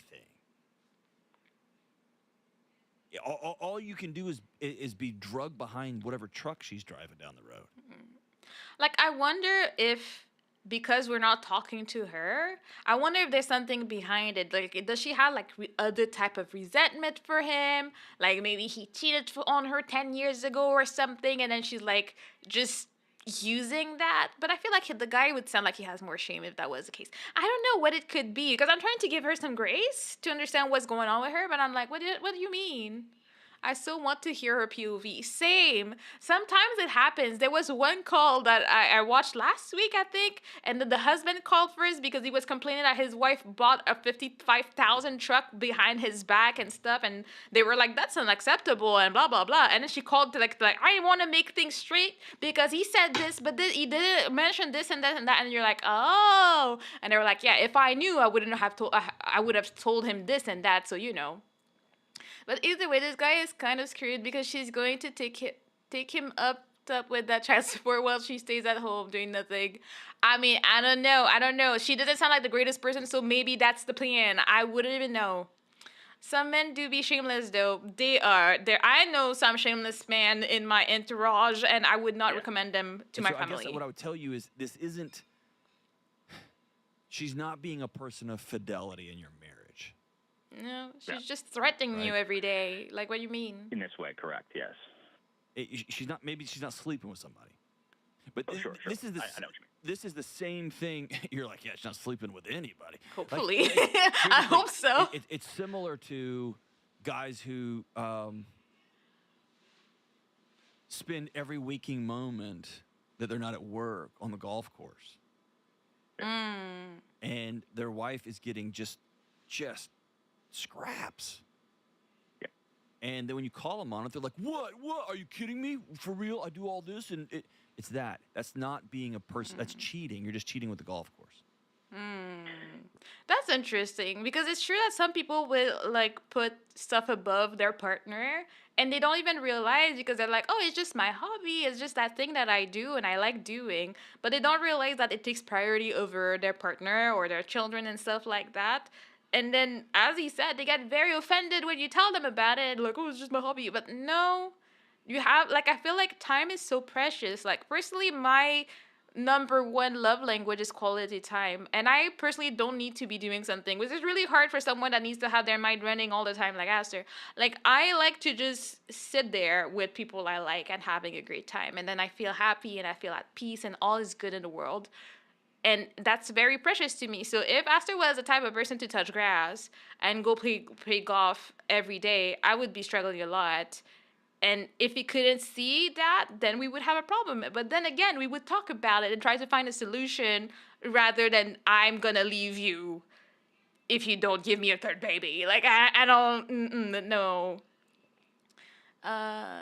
Most of the time in this situation, but not all the time, she has mentally left him and probably messing around with somebody else. Yeah, that's the thing. Hopefully not for this guy's sake, but I know I'm a woman too. I know that if you're not into someone, you like before a girl will break up with someone, most of the time she has left this person a while ago. That's why the breakup will not last as long for them because it started a lot earlier than it did for the guy. And it's just the thing. I think my perception of this is that we try to make things work as much as possible. And then once we gave up, like we just couldn't do it anymore. Like we gave it all, like we tried to find solution and stuff, and then whether we're not listened to or something, it just not working out, this person is just not able to offer what we would need in that relationship, and it was not something that could find a middle ground for, then we start checking out and we try to talk about it, and if we're not listened to, then at some point we just become like, it seems like we're kind of cold about it, but it's because there's an accumulation of things. So maybe there's more, but we just don't know about her POV. Right? Yeah. What's happening to you is the same thing. It's just, hey, are you said you're gonna leave me and these two kids? Are you gonna leave? Oh no, I don't know, man. Maybe that's infidelity. That's cheating. That is not giving you her full self. So you're eating, like you're just feeding on scraps, and you're starving to death. Yeah, I think that's completely true. And to kind of give you a little more depth on that, she's created this devious way in which she doesn't say, like, I don't know if she actually said directly, I believe, but she very strongly, like, intimates that, and she knows that that's my greatest fear. But then, like, when I've brought this up to her throughout the process, the other kind of smaller fights or this nuclear one, I directly articulate, like, I'm afraid that you will leave if I don't give you what you want. And she would kind of almost do this, not to overuse the word, but gaslight, like, oh, why would I leave? I'm not going to leave. And then... What do you mean? What do you mean? like she never said it? Like she said it she says it every single time, and then all of a sudden, I would never do that. That is so toxic. Like, what do you mean I would never do that after you tell me that every day? Like, what do you mean? When two people work through life together, that used to be a little something called marriage. Yeah, and that's like a new loving, respectful marriage where we work through things. We don't just threaten the other one. Yeah, I'm with you on that, Dragon. Working through thing is kind of the point. Yeah, you're not supposed. It's not gonna be like all rosy. It's not always gonna be great. You're gonna cry. You're gonna be angry. You're gonna have disagreements. Hopefully, you don't scream because that's not healthy. But there are gonna be emotional moments, and I can't even imagine like because I haven't been through it, but having a child in the middle of that and trying to like manage your emotion, manage your partner's emotion a little bit, manage your child's emotion as they're growing is such a big job. It's just such a big task. And then to have someone that is slightly like halfway out and then will threaten you and then gaslight you about it? Like, what do you mean? What the hell you mean? She sounds almost like a spoiled child used to get what she wants with just some threats. Yep. Maybe like that's I would say that I would assume it's probably not the first time she does something like that and she's doing it because it's worked before. Like I don't think you just come up with that evil plan and then it just works. Ah, society, what happened to you? That's the question, Dragon. That's what's up. That's what we all wonder about. One day he's gonna snap. When his children are independent, he could be like, I bet, go. Yeah, because that's the thing. Even if he was like, all right, just go, girl. We all know how difficult it is to raise, like, I mean, especially with this type of person, because some people are able to separate and, like, make it work for the sake of the kids to be able to have good co-parenting and stuff like that. She does not sound like that type of person. She sounds like the type of person that would make it hell for him for no reason and be like, I told you I would leave if X, Y, and Z, and then make it super hard for him for no reason. So he has to think about the kids as well in the whole situation? Obviously, having a kid would fix everything, though. Yeah, the third child is gonna fix all the problems. You're right, Squiggle. Hello, Squiggle. Real talk, I used to be kind of manipulative like that when I was like 5, 6 years old, and I'm still ashamed of it. I mean, honestly, there's nothing to be ashamed of it. You were 5, 6. You were dumb. I'm sorry to inform you that at 5 or 6 years old, you are not exactly the smartest cookie. And it's fine. The thing is that today you can look back on it and be like, oh, dang, that was wrong. I would never do that as an adult. A grown adult, married, a parent, you wouldn't do that to your partner because you're not dumb. Like, you've grown. And I think that's what, like, this she's giving me the creeps. I don't like her. I didn't like the guy earlier, but she's a big no. I don't want anything to do with her. I wouldn't say there's anything more or less wrong with society now than in the past. I think it's just more that we're now just more familiar because we communicate with more people than ever before. We communicate with more people, but also the internet. I think we get to know a lot. I think, in a way, the way society has been changing, I do think it has changed. But also because of the way people share their new ways of living, their new beliefs and stuff, more people will go away from whatever was kind of quote unquote decided by society, and then it just makes a mix of whatever we have today. Worldwide perspectives. Wait. At 5, 6, you probably picked it up from your surroundings. Yeah, you saw it, so you reproduced it, and then you like eventually realized it wasn't not a good thing, or your parents told you like stop this, or something like we still have like a little thing inside that tells us that this is probably not a good thing to do, and then you correct it. I know too many 60 years old who rarely talk to their partners. The I hate my wife husband comedy routine sells because so many can feel that. Yeah, I don't think I've seen it a lot. I mean, in my family, I have seen some very disrespectful relationships. Like, I have some people, some uncles and stuff that like just cheat on their wives every day, all day, and everybody knows about it. And it's like, well, that sucks. Even though as a child, I never understood. It's when I grew up. I remember I took someone's phone and then he wanted me to help with something on his phone. And then I open it and I see like a random old woman's boobs. I'm like, oh, old people cheat and be doing things, I guess. I was like, oh, I guess my uncle be cheating. And I just saw that. I didn't need to know that, but I knew that at that point type of thing. It's just such an interesting world. Yeah, but children were stupid. I tried to date a girl in my class when I was like 9 or 10, and my planned date was date as many girls as possible at the same time to make her jealous. Yeah, yeah, children's logic. But the sad thing is that there's full grown adults that will have the same logic. You know that there's a random man somewhere making sure to flirt with all the girls to make sure his girlfriend's jealous. And that's so annoying. I cannot deal with that. I'm not a jealous person to begin with. But I can't imagine if someone was trying to make me jealous on purpose. I would be so disgusted. I would leave. There's no way I would stay with that type of person. That's what I mean. This chat probably has more people than medieval peasant talk to during an average workday. The internet is wild. Yeah, the internet is has a lot of positives and a lot of negatives, so we just gotta like work through it, you know? Yeah, yes, Clarence, it happened. Uncles do be cheating. That is what's up. Yeah, I had two uncles that were not exactly the most reputable in that sense. I didn't know as a child, and then I learned all sorts of things growing up, talking to my parents, telling me all the stuff, because then the adults talk, and then I know all the juicy tea about it. But I'm like, dang. You mean the time when the closet people within a 10-mile radius are your 12 siblings on the farm? Yeah, that was a grand old time, right? I remember Naked Grandma and Family Food clip. I feel like I've seen that clip before. That's just being an anime protagonist. Yep, that's what's up. You gotta build your harem when you're 9, because that makes sense, right? We get to the next fight, and she's like, I really can't do this anymore. I don't know what to do. And so it's like she never says like I will leave, but she lays that thought in my head. And the reason why She's gaslighting she'll you. never say, hey, listen, Devin, I'm all in, is because if she does that, she's putting down that weapon she's always had, which she knows is my greatest insecurity. Like, I'm afraid you're gonna leave. So what if you what if you take all the bullets out of that weapon? How you just say, okay, I bet. How so? Like we're recording this, we're coming up on the new year. Yes. What if you let her know today? Like, I I've got need you to know. childcare, and we're going to take a Saturday and part of a Sunday, and you and I are going to map out 2025 together. And here's how we're going to map it out. We're going to map it out in 4 ways. We're going to spend the morning talking about how we see each other. We're going to talk about things that we see the other person doing that are great.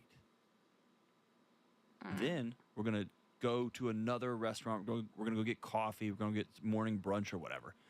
And we're going to talk about known. What are the things going on in your guts? Are you happy in this home that we're creating together? How can we love each other better? And both people get to speak. And I think that's important too, whether you're in trouble in your relationship or not. Like, I think if you can, like, at least once a month, like, you sit down with your partner and you check, like, how are we doing? What we want to do next? Like, what should we do? Like, do you have anything, like, that's been on your mind and stuff like that? I feel like it's important to, like, just keep in check to make sure that you're not blindsided when they come to you with something and then you just never knew, because then it gets hurtful and stuff like that. Of course, like, I feel like everybody's very different. Like, some people need more time to, like, talk about stuff and stuff. Like, you want to have a reasonable waiting time.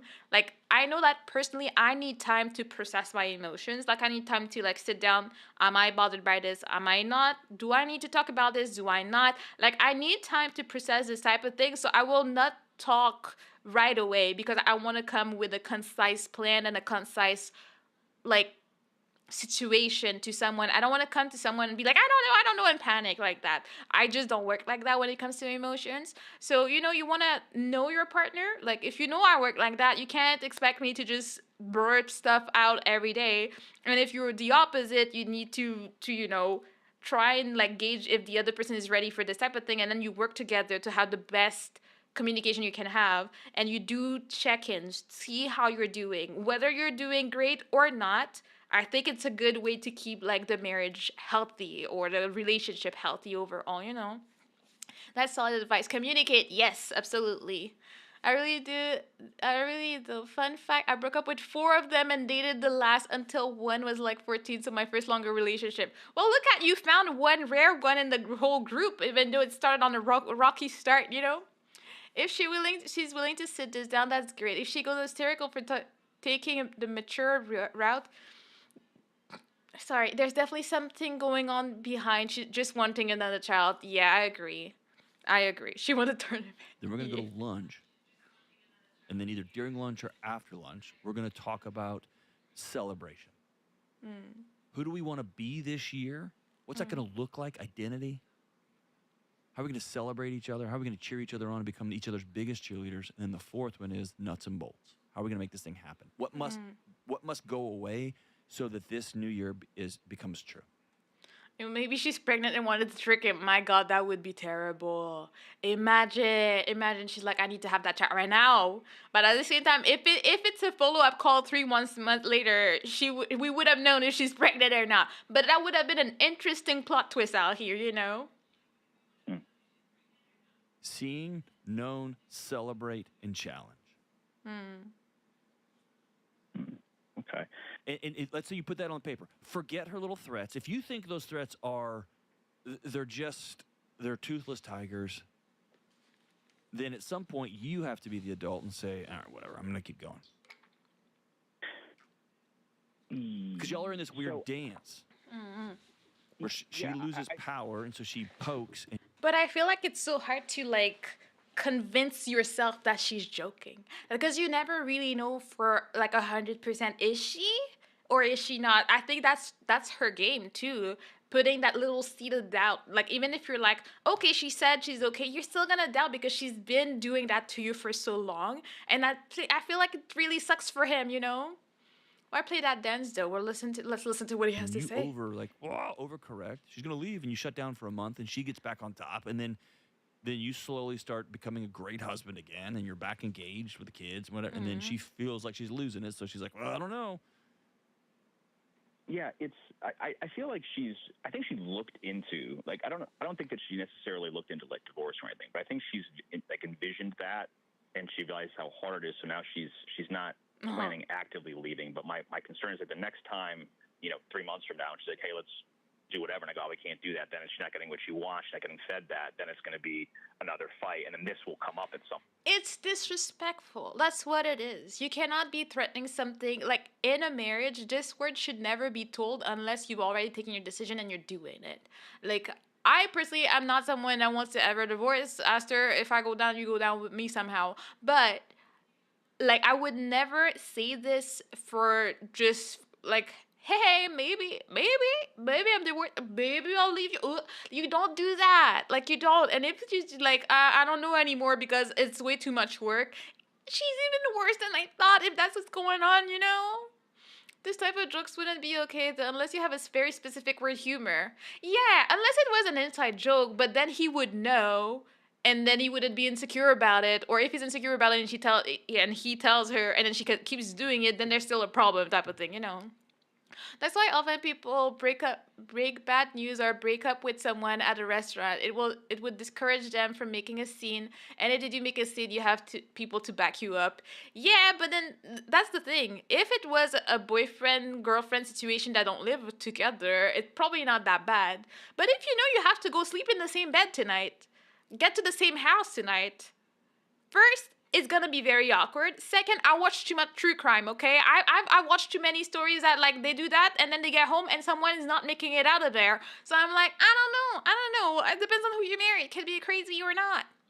Some people do it to gain a position of power too. I think that's definitely what she did. She was trying to, like, well, I mean, she's holding it over his head, so clearly she wants to keep that going, you know? Very long shot conspiracy hypothesis here. What if she just wants to conceive because she's expecting it and she wants to hanky panky? Yeah, that's what Aster was saying earlier. Like, I have trust issues. I mean, I thought so. It's just that this is a follow up call after 3 months. So if that was the case, then we would know by now if she's actually pregnant or not. So, you know, this could be it. Honestly, threaten these things to keep power. Yeah. But to your point about, if I may, the kind of like the retreat you laid out, I kind of did that in a sense, not as well as you did, obviously, because you do this for a living. But like during the past month of us being in this weird dance was our wedding anniversary. So I got us like a room at a hotel with like a restaurant, just kind of like have almost like a start over type retreat thing. Kind of with what you just kind of laid out in a framework in mind, but not as well. And she declined. She's like, well, we shouldn't go away together. It's not a good idea. And I said, why? And she's like, well, because we have all these problems. And I was like, so she doesn't want to fix this. But I don't have to cancel the reservation until, X day. So then she waits until that day, and she goes, all right, we can do it. We can go, but we have to talk about things. Okay. And I said, okay. And then we went, and we did it. We didn't talk about things. I didn't bring it up, to be fair, but I was kind of waiting, like, where are you going with this? So we just had, like, a decent evening but I was like, well, why didn't we do this? What's going on? Like, are you not want to talk? Are you over? I keep trying to read tea leaves, which is stupid. Okay, well, that means she doesn't want to talk. She doesn't want to fix this. Like, I'm sorry, dude, but like, she's out. Like, she does not. She doesn't care. Why? What happened? Why is she not into this marriage anymore? I have no idea. But if you try to set up something to talk about it, I don't see, it's hard for me to see how it could work, because if she doesn't want to communicate about it, like, what is there left for him to do? I don't really know. Oh, Esther brought it up too. You were investigating something here. Like, I mean, it might be. Maybe she's just really good at hiding the pregnancy and she's gonna just go away. Yeah, I forgot about the fact that they live together. Yeah, they can hold it inside while they're at a restaurant, but they're gonna be screaming at home or in the car. There are options for crazy people, you know? Go right But through them. rational situation. Because here's the thing: if she's gonna leave you, she's gonna leave you. Mm, I totally agree. I think she's already left you. She's just left you in your own house. yeah. She's left you physically. She's left you emotionally. She's left you spiritually. She's left you. She's moved out. She just did the math. She probably sat with somebody and they did math. And she's like, oh, I'd have to go to work. Well, and so if I could just expand on that Yeah. for a second, not that I'm great about anything, but like I do roughly 9 out of 10 things in the house. So like meals, cleaning, cooking. 'Cause I do so much. So I And- feel like I'm sorry, but girl, what are you complaining about? I'm sure this man is not perfect, but he sounds like a great man to me. I'm like, I don't know what you could be. That man cooks and cleans. Like, what you mean? He's taking care of you, and from what I hear, I guess she doesn't even work, so he works, cooks, and cleans, takes care of the kids. Are you bored? Like, is that what you want? Like, I feel like personally, I would be so grateful if that was my life, and then you just get to like love as your husband, but then you're gonna have this whole fit because you want a third child. Like, you're ready to exchange the fact that you want a third child for this greatness of a husband that he seems to be. Again, we only have his side, but I'm like, dang, bro, what? she probably thought, oh, my life would be much more difficult. Might as well just live here and have him do everything. But I feel like if I stand up and like pull back a little bit in what I'm doing, because I'm also overwhelmed with the Then amount of she'll stuff I'm leave. doing, it's completely unbalanced. Then I always feel like she's going to leave. So everything is kind of through the lens of like, if I stop doing this one nice thing. It sounds like she's using you, man. I'm so sorry. Good man, she's taking advantage of it. Selfish behavior rooted deep in this way. Yeah, no, like the more I listen, the more sad I get for this man. When someone decides that they're leaving, it's near impossible to get them to change their mind. Agreed. So I just want her POV, like, how does she defend this? Or, well, how is he manipulating this story if he is lying? Don't believe he's lying. I don't think he's lying either. It just sounds really sad. I feel bad for him. But they have kids, right? My parents hated each other but stuck together for my sake. I didn't know they hated each other until I was in high school, old enough to read between the lines. Yeah, I think because it's not everybody that's able to do that though. A lot of people will be hating each other and choose to stay together for the kids, but the kids will suffer the consequences of them hating each other publicly. Like, I find it hard because I'm not the type of person that would want a divorce in life, but if there was a real problem and then we had kids, like, what do I do? Like, I don't want to give that life to the kids, but at the same time, it's like, I guess it's making the decision to put the kids before yourself and trying your best to not put it on the kids. I don't know, it's such a difficult situation. I don't think there's like one answer for every situation. It's just so hard to say, you know? If she's unwilling to meet him halfway, I fear how the children are thinking right now. Yeah, like, who knows? When does she have the kids? How old are the kids? I don't know. Selfishness has no middle ground. Apparently, that's a very true fact because she's not willing to do anything right here. And maybe get a divorce at least once just to try it. What do you mean? That's not something to try. Like, it's not a bucket list goal. What do you mean? Maybe the kids don't know how this is bad since, well, this is their normal. Yeah, true. As you grow up, I mean, I don't know. My parents have been married forever, but it's like I can imagine like growing up and looking back. Oh, I just realized mom and dad were going through this. Like, and I remember, like, I remember when I was really young, I saw my mom crying once, and like she was having a whole meltdown, and I didn't know why. And I think someone she was really close to had died, but it was such a traumatic experience for me because I had never seen my mom in this situation. Like, my parents were really good at like not showing their like intense emotions when I was young. that I didn't know what to do when I saw my parents like that. So I can't imagine if whatever is going on in that household with a wife like that. I just don't know what these poor kids are going through. I wonder how old the kids are. I keep saying they hate each other, but it's different lately. My dad's helping my mom revitalize her dad's farm, and he's her greatest ally through it. Yeah, sometimes as you grow older, also like by habit of being with someone for so long, you can also like rekindle. If there's love, is there respect? There is a hope to rekindle things between people even after a long time of like none of that, you know? Take care, Dragon. Thank you for stopping by. This freaked me out when I was a kid, but in retrospect, it's hilarious. Wait, what? What freaked you out? Thing I do, Divorce? and I have to get like regain my personal agency and take power back in my life. But I'm just, I don't know. I'm so like terrified now after years of dealing with this and this very acute like recent situation. She's been bullying you, bro. I just don't even know how to start except saying like, hey, one of the stories of that conversation from a few months ago. What are you doing? Are you leaving? And then I feel like it won't be resolved because she'll just kind of be like, well, you know, maybe I will. I don't know. So Okay, then let's flip the whole thing around then. Okay. We're going to go on a retreat, and we're going to talk about 2025. And that's when you lay out, in 2025, you, Devin, I'm committed to being well, to being the best father and the best husband I can be. And that means I have to be honest about my time. I have to be honest about my work. I have to be honest about my commitment here at home, domestically, like with chores and stuff like that, and how I am seeking to be the best person I can be. Exercise, sleep, and all that. So beginning January 3rd or January 1st or whenever, I'm no longer doing X, Y, and Z. I'm going to do dinner. I'm going to do my laundry. I'll do the kids' laundry. I will make the bed in the morning. I'll mow the lawn. And what does she do? To be responsible for after dinner cleanup. We can figure out who's going to go to the grocery store. We can figure that out. Or you start nailing these things down. Like, I feel like the reason for a lot of divorce that I've heard, even from my therapist back in the day, is like disparity in the work in the house. Because, you know, there's like, you know, traditional roles and that, but there's a lot of things that can be shared.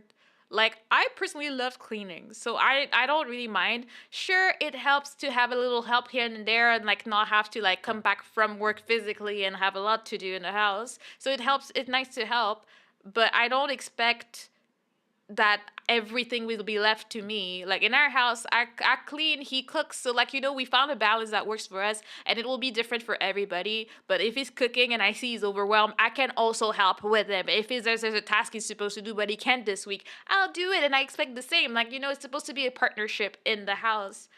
But the fact that after 2 kids and however long they've been together, they have not been able to have this conversation is like, that's rough. I can't imagine not having had any conversation about that before I got married, and then having to like figure it out and be surprised at the result and be like, oh wow, he doesn't do X, Y, and Z and blah blah blah, and I don't want to do that. And then it can create resentment. I know a couple that was struggling because he grew up with both his parents taking out the trash, and she grew up with just the dad doing it. So when they got married, she expected him to do it, and then he grew resentment over years because she wouldn't do it. But you know, you need to talk about these things. You need to explain your point of view. You need to be like, well, I see it that way, and that's what I like. And then if one or option 1 and option 2 don't work, then you find a way that works for both of you. Like you discuss it and you're like, okay, well, we tried this method, doesn't really work. Can we find something that works better? Like, is there any middle ground we can find? And that's how you'll find peace. But if you wait until you've been into this relationship, you set routines, you set habits in the house, to one day talk about it, oh, by the way, I don't like this and I have resentment about it, it's going to be hard. It's just going to be hard overall, you know? They're happy. Isn't this what you figure out while dating? Yes, that's how I see it. I feel like you need to know if you align on everything, your values, if it's religion, if it's like schooling, like what you about kids, about like tasks and stuff like that. I feel like all these things should be discussed before you lock it in and you're like, yeah, those things all work, those things all check out for me. This doesn't check out, but I can live with it. And you need to make sure you can live with something, like, you need to make sure that the person that you choose, there's nothing about them that is an absolute no. Like, for me, there are a few things, like, I would never have married someone that smokes cigarettes. I'm like, I'm asthmatic. I hate the smell. This is an expand. This was never something that I would have had a middle ground on. Like, I was like, no, I don't want that. And I was very clear about it. Like, I would not give a chance if that happened. I don't need that disgusting smell in my face. So, you don't go for the smoker then. Like, just don't go for it. Don't do yourself that. Just stay away from it. But you'd look for other things, like, if, like, oh, he doesn't clip his toenails. I don't like it, but I can live with it. That type of thing. You have, or you just tell him, like, I will date you, but you need to clip him. Like, you need to find the things that you can work together on. It's called blind dating, not blind marriage. Yeah, I mean, have you ever watched that show, Married at First Sight? It's an interesting show, to say the least. Imagine getting caught up in the romance that you just late realized he'd support reinstating slavery or something. Yeah, like, that'd be awkward. That'd be like, oh, I didn't know that about you, but we just came back from our honeymoon. Amazing, It's like, I feel like you really want to know someone profoundly before you say yes. Okay, like, I feel like there's a lot of things to decide. And, like, that's why, like, I know that some people, it works out. I know some people that got married about after 3 months and they're still happy. They have 3 kids. They've been married for 12 years. I was at the wedding.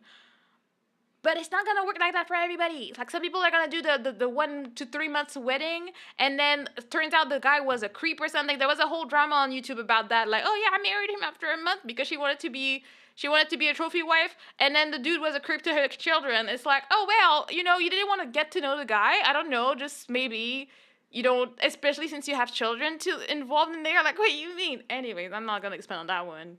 But if you do it as punishment, then you become her. Correct. That's my problem. Yeah. We're not doing it for punishment. We're doing it so you can be whole finally. You've never been whole in this relationship. And so you have to hear me say you're worth being whole. And here's the thing. My buddy Henry Cloud, like the GOAT psychologist, right? Who wrote the book Boundaries. He has a great story about talking with a father about his son who's just living this crazy life. And he says, I don't know what to do. I give my son everything. I give my son everything. I give my son everything. And Dr. Cloud has this great response. He said, it sounds like your son needs to get some problems. Yeah. And so your wife doesn't have to do anything.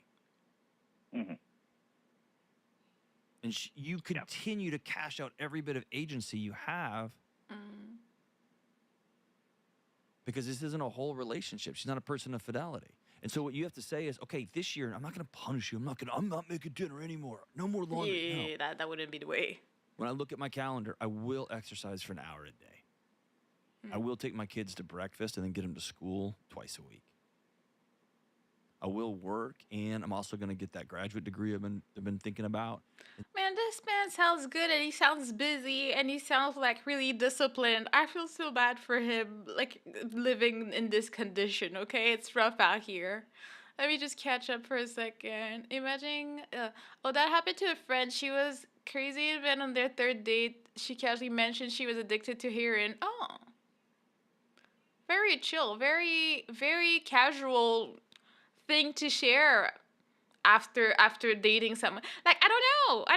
How do you just casually, like, you don't know? I feel like I've seen so many, like, Tinder date tragedies, true crime situations where, like, yeah, you met someone and then you went back home with them and then you never came back. I'm like, I don't trust people like that. I don't like humans like that. There's no way I would just trust to go to their house one-on-one after meeting them once. Like, it's just not a thing, I know he's wrong, but he's a great guy. Somewhat, he killed someone for chewing loud. He's a bit of fixed upper. Yeah, nah. Yeah, it's just a quirk. Yeah. You look at his grin, you can tell that's not sexy. And then it's like the creepiest looking person ever, and you're like, what are you on about? Women can be a bit special sometimes. Here's what time that's gonna take. So here's going to be the jobs left undone that as the co-creator of this household, is going to be your responsibility. Are you in? And It's by a the lot way, of now that we're here, responsibility. what are the things you need to be whole this year? And how can I help scaffold those things? How can I walk alongside you? How can I love you better? Yeah, and I think for me it would be a telltale sign if she shared with him, here's what I need and blah blah blah, and then never asked him what he needed. Because I feel like that would just be, something I would just note down and be like, yeah, this woman does not care about me. That's how I would feel, and I have a feeling she's the type of person that would do that. I don't know. That's how I'm feeling from this person. And what you're going to get is somebody feeling in real time. This isn't just a power play anymore. This isn't just sitting on the couch lobbing grenades. I may not be here tomorrow. It's not that. This is like, hours, time, commitment, participation, accountability. The stuff marriage is made of. And here's the thing. You got to hear me say this. She's already left you. And so your plans aren't working. Your attempts to take hold and to get her to not leave, they're not working. She's already left. She just still lives at the house and you pay for everything. The goal here is to say, you deserve to be married to a man that is whole. And you deserve to be married to a woman that is not selfish and immature. I don't know. Maybe just a thought. I never had a Wattpad era. I don't know. It just never found me. Maybe it was too much English for Could me. show up and protect and provide and do all these things and be totally connected to you. Here's what I'm going to need to do that. And I deserve to be married to somebody who's whole, who wants all in on this thing. What do you need? I'll do everything I can in my power to make that true. My guess is that it's just going to, it's kind of like you have a really dirty windshield and you're flying down the highway at 95 miles an hour and you're afraid you're about to go off a cliff. That's and you're scary. scared if you clean off this windshield, it's going to show you that you're going off a cliff. Oh God, that's a very scary But the reality is you don't know where imagery. you're going because the windshield's so dirty. So we're going to get in a room and we're going to clear off the windshield. And maybe you're finding that you've already driven off the cliff and your car is just spinning its wheels as it's careening towards the ground. Or you might find out that there's dirty windshield. That's your way. Yeah, I mean that's what's hiding behind. I would say that's what's hiding behind our eyes. Like if you clean and look behind like her emotions in her brain, then you're gonna see something you may not want to see, type of thing. You deserve to be with a man who is whole, followed by, and it's not me because you broke me apart. That might be the next step. Depending on how this happens, maybe we'll get another follow-up call from this man one day, but depending on how that goes, we'll have to see from there, of empty road ahead of you that you can keep driving together. But she has no incentive to change her life because she likes her life as it is, because she does nothing. Yeah, well, she does just nothing. Exists. Pulls you around on a leash. And she's always got this atom bomb in her pocket, which is, well, maybe I just won't be here tomorrow. And for you, it's, That's all so right, that's not going to hold toxic. power over me anymore. I'm going to go do the next right thing so that I can be whole. And that's the only path you'll have towards hope, towards building something new. Is saying, here's the role I'm going to play in building. Here's the role I am asking you to build, to take on in our building. Are you in? See, I would like her to propose this. I know that he's giving him a guidebook on what to do so that he can, make it work. But I really wish that some of it would be expected to come from her to be like acknowledgement of what she's been doing.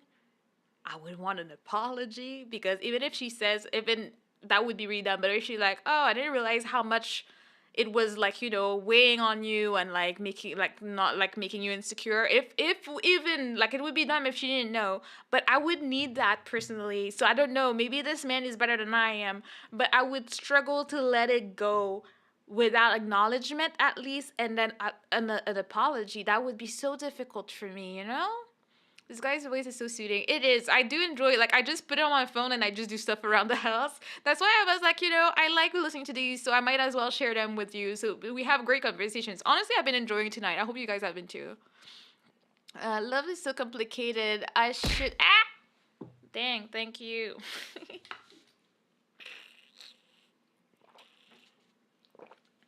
Love is so complicated. I should become a hermit living in the woods, eating berries with a small farm. You know what?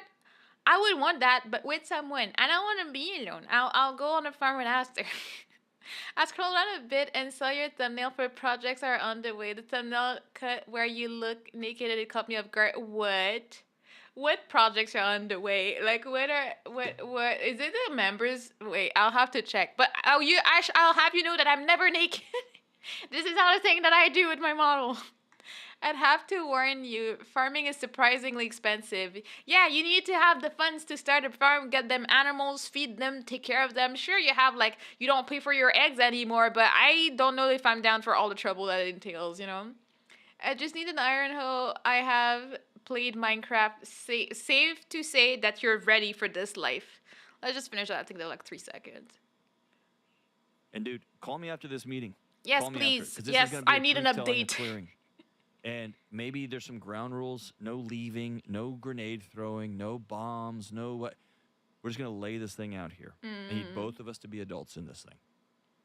I It's been wonder. a tough year. I wonder if she'd be I've been down to chasing call you him together. You forever. know. I'm gonna stop chasing. Yeah, I hope there will be a follow up call on this one. That came out 10 hours ago, so we're not expecting one, especially since it's been about 3 months since the last call. Yeah, I don't know. I don't know what to do. Like, dang. Twist husband and the therapist guy get together. He's married. He's a good guy. He has kids. Leave the therapist alone.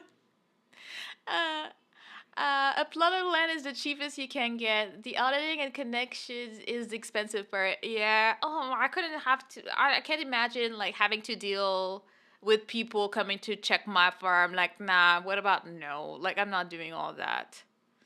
All right. Let's see. Let's watch one more for today. All right. I like the title of this. I don't like being around my wife. She's annoying. That sounds like a healthy marriage. Yeah, that's someone you want to be married to. Yeah, my plan was like going to the woods and just walk until I found a meadow and just start. I feel like you might run into more troubles than you think you would. Like, nature is violent, nature doesn't care and has no chill. So, yeah. I think you should do a bit more research before you get into the farm life like this. Brought to you by Hallow, the world's #1 prayer app. That was bright. Knee-jerk reflex. Even if there's like, oh, I could tell my wife's been in this room. I'm just like, ugh, my wife's been here. Like, Oh, and wow. I hate that about myself. Oh, Why don't you like her? What's up, okay. Tyler? You're telling me that you're annoyed because she was in the room before you? Why are you married to her? Did you ever love her? Like, how did you come to this? Like, what happened? Jeez. I only know this because that's what my mom is doing. It was a 3-year investment that my dad and I chip in to help her and get investments back. Oh, well, it's good. I'd love to have someone I know have a farm. I feel like it would be a great time, you know? What would you do if I leave and don't come back? Sorry, lyrics in my brain. Hello, Ray, how you doing? We're watching relationship issues. Yeah, if I'm ever serious, I'll relationship before, obviously. Yee, of course. So my question is, my wife and I, we've been married for 18 years. We've got 4 amazing kiddos, and I love her very much. I want to take good care of her and want the best Do for you? her, but I don't know. in the past 7 years, I really lost that loving feeling to the point where I don't really enjoy spending time with her. I'm not comfortable in a room with her, especially alone. In big groups, it's not such a big deal, but and it's gotten kind of to the point where it's kind of my knee-jerk reflex. Even if there's like, oh, I could tell my wife's been in this room. I'm just like, ugh, my wife's been here. Like, and I hate that about myself. Why don't Like, what do you mean? I would be, imagine the wife listening to this call. How would you feel to know that your husband cannot stand being in a room you've been in? Like, what the hell? The issue with this relationship is that he is an idiot. Next question. I mean, maybe in some type of world there is a valid reasons for his feelings, so we need to hear him out. But I'm like, what are we talking about? you like my her? question is, Why don't you like her? It's not the love and feeling. You don't like her. Why don't you like her? Why aren't y'all friends? I'm. Yes. I. You got. I'm You got. always- Hey, I'm always you just got to thinking- be honest. You got to be honest. You're already in it now. You got to be honest. Why aren't you friends? Yeah. I Just don't say like the it. way she treats me. I don't like. Tell me about that. Okay. She's gotten a lot better. Hold on. over the years. Stop hedging. Stop hedging. Just tell me the truth. She's not nice to me. She Okay. calls me names. Oh. She is full of insults. And I think it betrays how she really feels about me. Well, let me just read that before it evolves. 18-year marriage and now he's getting the ick. Some things definitely trigger this. You may not realize this, but maybe traumatic but suppressed. Maybe that, or maybe she's just mean. Just play devil's advocate here. Yeah, which is fair. Like just in the course of conversation, like a couple of years ago, I was like, "Hey, I'm self-employed. I think it's time to hire somebody. I think I need to hire somebody." And her response isn't, "Oh, is the business growing?" No, it's, "Oh, you're so lazy. Is this work beneath you? You just can't do it yourself." And I'm like, no, I think this is, but it's. Yeah, I didn't see that angle before you explained it, but I kind of see it. If someone's gonna, like, I mean, you said 7 years ago, so it's been 7 years that someone's just belittling you, calling your names. It may be your wife, it might be the mother of your children, but honestly, it kind of explains. I'm like, So basically, he feels disrespected, but he has been forcing himself to think that it's not that big of a deal, causing him to not want to be around her. Probably, yeah. Slowly chip to it, yeah. He's probably trying to tell himself it's okay, it's not that big of a deal. Maybe he's in the whole, I'm a man, I'm not gonna get annoyed by it like a woman telling me things about him. And maybe he's trying to like make sense out of it, and it's just getting too much. So I kind of really get it actually. It just cuts me really deeply. That's how she sees me. And if I really felt like I was a lazy person, then I'd be like, oh, that's a fair assessment. But I just feel like my wife should be able to tell me that in a way that's loving and encouraging and not scathing like that. The thing that is the defining characteristics of marriages that make it are, at the end of the day, they're friends. Yeah. And what I would tell you is right now, and I'm just going to, can I just have your permission just to be pretty blunt? Is that cool? I mean, if you must. Okay. Your wife's like not a good friend. She's a terrible friend. Like, that's not even a friend. If I had a friend that talked to me that way, we would not be friends today. Like, there's no way. Sadly, she kind of trash, okay? No support and all the mean comments. Yeah, that's really gonna wear him down. And he hasn't been saying anything for 7 years. Yeah, no, he's kind of is dying down. Chip away their confidence inch by inch, and soon is controlling this. Is how abusive relationships start. Yeah, and if she's just belittling him, not respecting him, seeing like lower than herself, then she's just mean. How long has this been going on? Oh, we have a long history.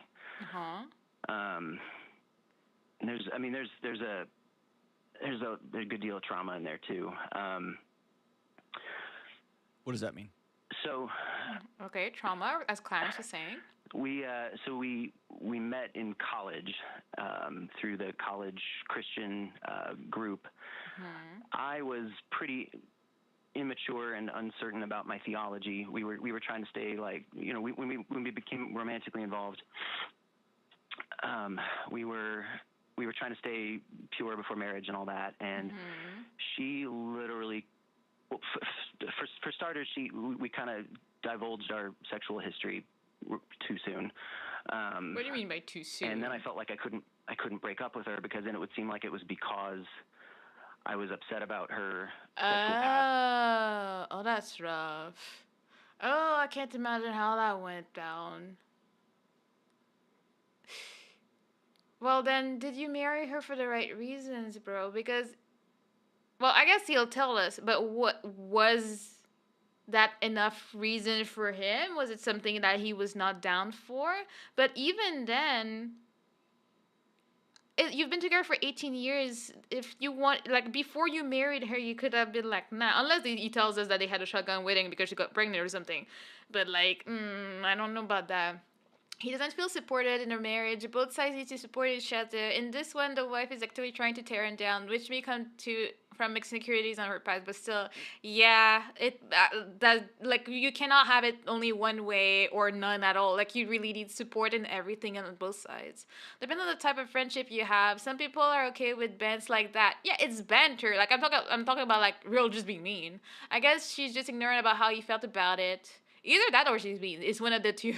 To be honest, it doesn't sound very assertive. Yeah, which is not a reason to be mean to him. Like, I feel like even if he doesn't tell you, oh, this hurts me. Like, I feel, especially after being with someone for 18 years, you kind of know them. You're supposed to kind of know them a little bit enough to know that this is what they act like or they look like when they're sad. I feel like you would be able to tell, oh, like if I tell something really mean to someone, I am able to see that they're body language or something is off. And if I'm not sure, you ask like, oh, I said that, like, did it bother you? Because you care, because you want to communicate with that person, especially in a partner you've been with for 18 years. I feel like it would be weird if she never noticed that this was something hurtful. And what she's saying is hurtful. It's not like it's not a jokey thing, or you're so lazy you want to hire someone because you don't want to do the work. I struggle to see how I would take that as a funny hee hee type of thing, I like to say I don't like that. Yeah. Dude is still in denial. He's still trying to convince himself that he's in the wrong. I'm convinced he definitely called here is meant to be called the asshole in the situation. Yeah, the type of person that will take all the blame. He sounds like he might be.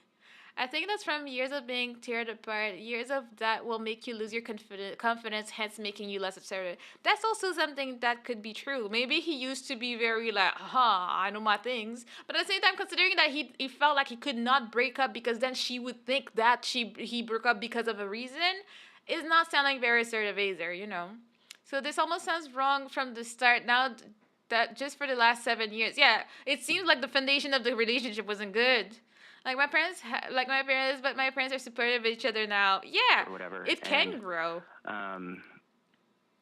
Then it was like she was auditioning to be my wife. It was like she couldn't keep her hands off me. Okay. Well, that's normal. This came up in like a marriage counseling thing that my jaw hit the floor when she said this several years ago. She said she had sexually assaulted me in one of our dorm rooms. Excuse me? I remember, and this is I don't. That took a turn. Is she saying that she took advantage of him like he was drunk or something or sleeping? Oh wow! I didn't see that coming. Me neither. Like what do you mean? He looks just as trouble as we are as well, and the fact that she had. Okay, all right.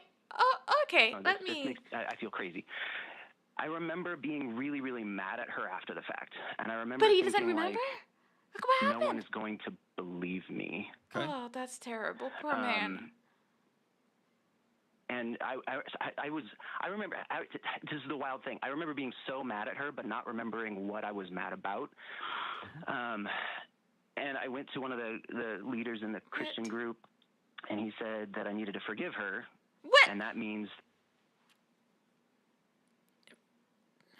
What about reporting her? What about making a police case or something? I don't know. I feel like that might be the better option here. Like, oh my God, when you have bad mentors and leaders, it's just not. Oh. Church, dude, what are you doing is what I'm gonna say. I'm not gonna say all the churches and all that. Like, just there's some groups that are just not.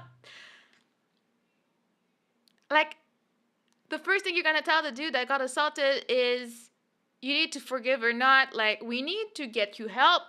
We need to like therapy. We need you to call the police. And now this same woman that assaulted you is now belittling you in your marriage? Oh, I'm feeling heated right now. I'm like, what you mean? What the hell you mean? Oh. Yep, he's definitely got Stockholm syndrome or whatever it's called, where she's done some really horrible things to him, but he still forces himself to love her. Like, I mean, he doesn't love her, but he doesn't. He can't leave her for some. Ooh, That okay. I should act like it didn't happen. Well, that guy. Hold on, Wow. stop. That guy sucks. Wow. Yes, I understand that now. That guy's. Um, That guy's. Wow, wow, wow. So This for video people took a listening turn. who don't have a faith background, what we're talking about here is somebody who established. Yeah, 4 kids. But honestly, this. Who knows what else this woman has done? Like, who knows what kind of other type of abuse she can have done to the kids? Honestly, he needs to take his kids and run. Because it's not like it's someone that has repented. Not that it would excuse it, but she has not repented and apologized and and tried to make it right, which you cannot. But she hasn't tried to do it. There's no. Okay. Okay. Well, he thinks he loves her, and that's what he said. Yeah. Oh, that hurts me for this man. No. Sexual Oh. intimacy boundaries. And the other party, I don't care which gender's which, crash through them. And it's common to not remember details right away. It's common to have overwhelming sensations of emotions, whether it's rage or anger. Sometimes it's laughter. Sometimes it's intense love, which is the fight, flight, or fawn. I mean, your body responds how it responds, how it responds. But then you went and sat with a mentor and said, hey, this just happened. And they said, well, No, it check it out. didn't. It didn't. It's in your head. It's fine. She's a woman. It's fine. Just go along with it and you'll be okay. That's basically what they told him. And I am so mad right now. I can't. Oh my god. This isn't a seems it's an ongoing crime for 18 years, maybe more. Who knows for real? From an outsider view, this is really easy to say this is what the right option is. But when you're in that situation, it's hard to make the right choice. I only feel bad for him. I feel extremely bad for him. I cannot. If it was someone in my life, I would try my best to get him out of this. And I guess it's good that he would call someone like this that is up 100% outside. I can tell him that this is not okay. Like, this is not a normal situation to go through. It's just not. And he keeps saying, I hate myself for thinking this, because he's surrounded by people making him think this way of thinking is wrong. Yeah, oh, poor man, I feel so bad for him. The kids maybe, oh, mommy does nothing around the house and daddy does everything even when he's tired. This is normal. Oh, mommy screams at daddy again. This is normal relationship. Yeah, no, I can't imagine the kids having a very perfectly normal, growing up in the situation that he's doing. Even without the whole assault thing, the whole belittling him like that and basically bullying him, I don't think that the kids are blind to this. Impossible. My god. Dude. And I'm sorry that happened to you. Yeah, another instance happened later, and I do remember that one. But in the aftermath of that, I remember I was so just furious, and I couldn't eat or sleep for I don't know, several days. What was it? Were you mad at her, or were you mad that you'd had this? You didn't want to have sex with anybody until you got married. Were you mad that you thought God was going to strike you with a lightning bolt? What were you? What was the rage that you said stop and she didn't? Yes. Okay. That all right. I felt like I couldn't. He just all the boundaries out there. He got us. It is just being vindicated for the first time in his life. Yeah, and the kids will be seeing him fall apart slowly, which will definitely ruin their whole parental dynamic. A kid never wants to see their father and mother fall apart. Yeah, and it's such a toxic environment. And this poor man, I feel so bad. I really did not think this video was going there from, I don't like being around my wife. She's annoying. I didn't know that this is what we're doing with that one. I didn't want to end on such a depressing note. I mean, obviously I could have overpowered her and gotten out of that situation, but where would that have gotten me, you know? But I told myself, hey, this will be great. If we get married, it means that she's super into me and we're going to have all this wheels off sex, right? How does getting married mean she's going to be into me? You're a victim and you're being manipulated, and I am sad. I'm so sad for this man. I cannot. As I've heard it said. But then, so moving ahead, This is we far eventually beyond get annoying, married, yes. and she became a completely different person as soon as we got married. Oh. So it has been 18 Just years. fits of rage. Just she would just fly off the handle at nothing at all. And I'm like, hey, what's She's really a bothering crazy you? person. Oh, Crazy you criminal. put the pot in the wrong sink. What's the matter? Like, how could you? Like, and I'm like, that's not really the issue. Like, yes, it is. You're an idiot. And it just okay. Like, so like, and that went on for about 3 years. And we went through 3 different marriage counselors who all kind of shrugged and said they didn't know what to do. What? You tried to get help and they're like, I don't know, bro, figure it out. Oh, this man has been wronged his whole life by everybody. Like, he just got betrayed by everybody that should have helped him, and it sucks so much. I cannot. If he were to try overpowering her, it'd get blackmailed into marrying her, or he'd be in jail because the woman's opinion is more taken. Like, I don't know. She, like, honestly, she sounds like a crazy person, and she may have overturned it on him in one way or another. I don't even know. Love my wife, but don't like to be around her. That makes no damn sense. Oh well, you should watch up to what happened. It does make a lot of sense right now. Hello, Hugo. First video, I have a crush on a married man. Is maybe flirting. Second video, I married a spoiled child. Third video, I'm a victim of at least 6 crimes. Yeah, it really took a turn that I did not expect here. Not even a honeymoon phase after the marriage. Nothing. She just turned. I guess she was just hiding. I mean, she wasn't hiding. She was already evil from the get-go, and she just unleashed it 100% after she got the ring. That's pretty much The it. third marriage counselor said, let me see her one-on-one for a while, and that started to help. Our church was not helpful. They were... Oh my God. Basically, the thrust of it was, if the husband is the head of the household, the wife is the weaker vessel, and if my wife is having a hard time, it's my burden to shoulder, and I need to figure this out and make... So, like, if your wife is abusing you, that's because she has a problem, but that's your burden. Is that what they're doing? Oh, I'm feeling all sorts of ways about this. I'm feeling so annoyed right now. I cannot believe this poor man's life ruined by so many people. He's been failed by so many people in his life, and it's still ongoing, and it makes me very sad for him. Make her happy. So I had to just do just let her have whatever she wanted. Do you want to live in this kind of house? Like whatever she wanted was what I had to do and accommodate. God, you've gotten the worst faith integrated life advice Yes. ever. Yeah, I would say so. Golly, dude. I'm sorry, man. We live in a society. Yeah, he does have every right to be a villain. This title and story is like an IIT post. The title would be written like, I know I'm the asshole, but the content will be everyone screaming, you aren't! You are the victim! Yes, I feel like everybody would be screaming that in the comments as well. I hate it. I hate it for you too, bro. Do me a favor. Bring me to right now. Okay, so... Wait, hold on, let me hop in here. You have a woman since you were dating. Is that complete and total disregard for the person in front of her, which happens to be you.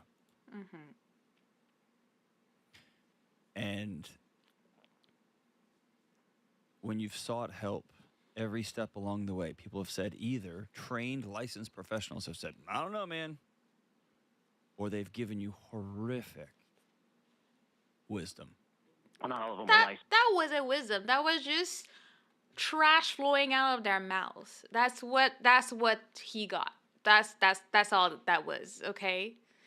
The sad part is that a church group or religious group can't give good relationship advice or advice on this kind of thing. The thing is that I don't believe that. I think that it can happen, but just like in everything in life, there's a lot of trash everywhere. So you can find a good church group that will have wisdom and will have people that have common sense and stuff. Like this man, the therapist, he's Christian. And like, you know, if the people ask on the calls, he will give them Christian advice. If that's what they want, he will like shove it down their throat. And he can give good advice. And then there's the trash people that this man encountered in his life. And I can't believe, I hope like he's not in that same church and not talking to any of these people that are telling him that it's his job to figure it out after all that, you know?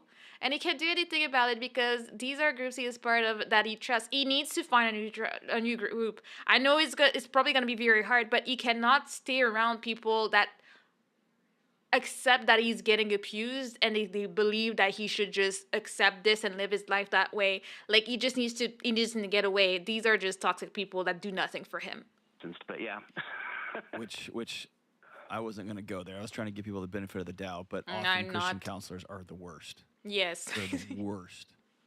The reality is, where do you find yourself right now? Because as painful as this is for me to say, having my own history of having to go through some hard stuff, we're here right now. And the only thing we can change is what happens next. I try to have breakfast, do the breakfast thing. There's this mental health podcast I'm addicted to. Yes. Which is another call. Hopefully I can quit that. But no, that's what's one good addiction to always keep. Always keep that one. So I was like, hey, I've been listening to this show. He's got some good ideas, and what if we have sit down and have breakfast and really iron out? And she couldn't hear anything I said after that. She just started crying. She's like, oh my gosh, you want to divorce me? It's just. Oh, oh no. She's extremely toxic and manipulative. She just, if he brings anything up, she's gonna cry about it. She's gonna start the waterworks and be like, oh my God, you're gonna leave me. This poor man's getting manipulated out of his mind. What did he text it to? Oh, about a podcast he watched. It's nothing real, a mental health podcast. It's not a real bad addiction. It's a good thing for him to watch. I need to rectify my statement. They won't usually have the best advice because they're not as well suited to give advice on these topics. Agreed. A lot of them are not. They're just not good. I stopped going to church when I realized they're using sermons as political platforms. Next thing I knew, that church has a billionaire leader.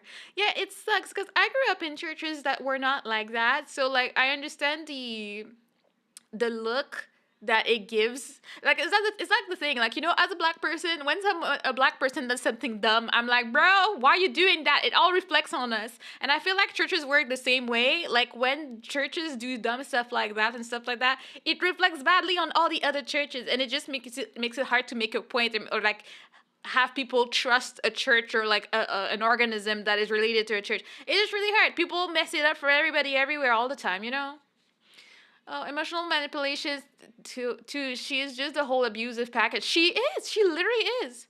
Oh my God, you're gonna divorce me, girl. If it is, you get a half his position, get a grip, and she would probably make it the most miserable experience possible for him for 100%. Became this thing, and I was like, maybe I don't know. Maybe I should have softened my startup, or maybe I didn't think that was aggressive. And I'm like, look, it seems like you're off the rails right now. Maybe we can try to have this conversation later.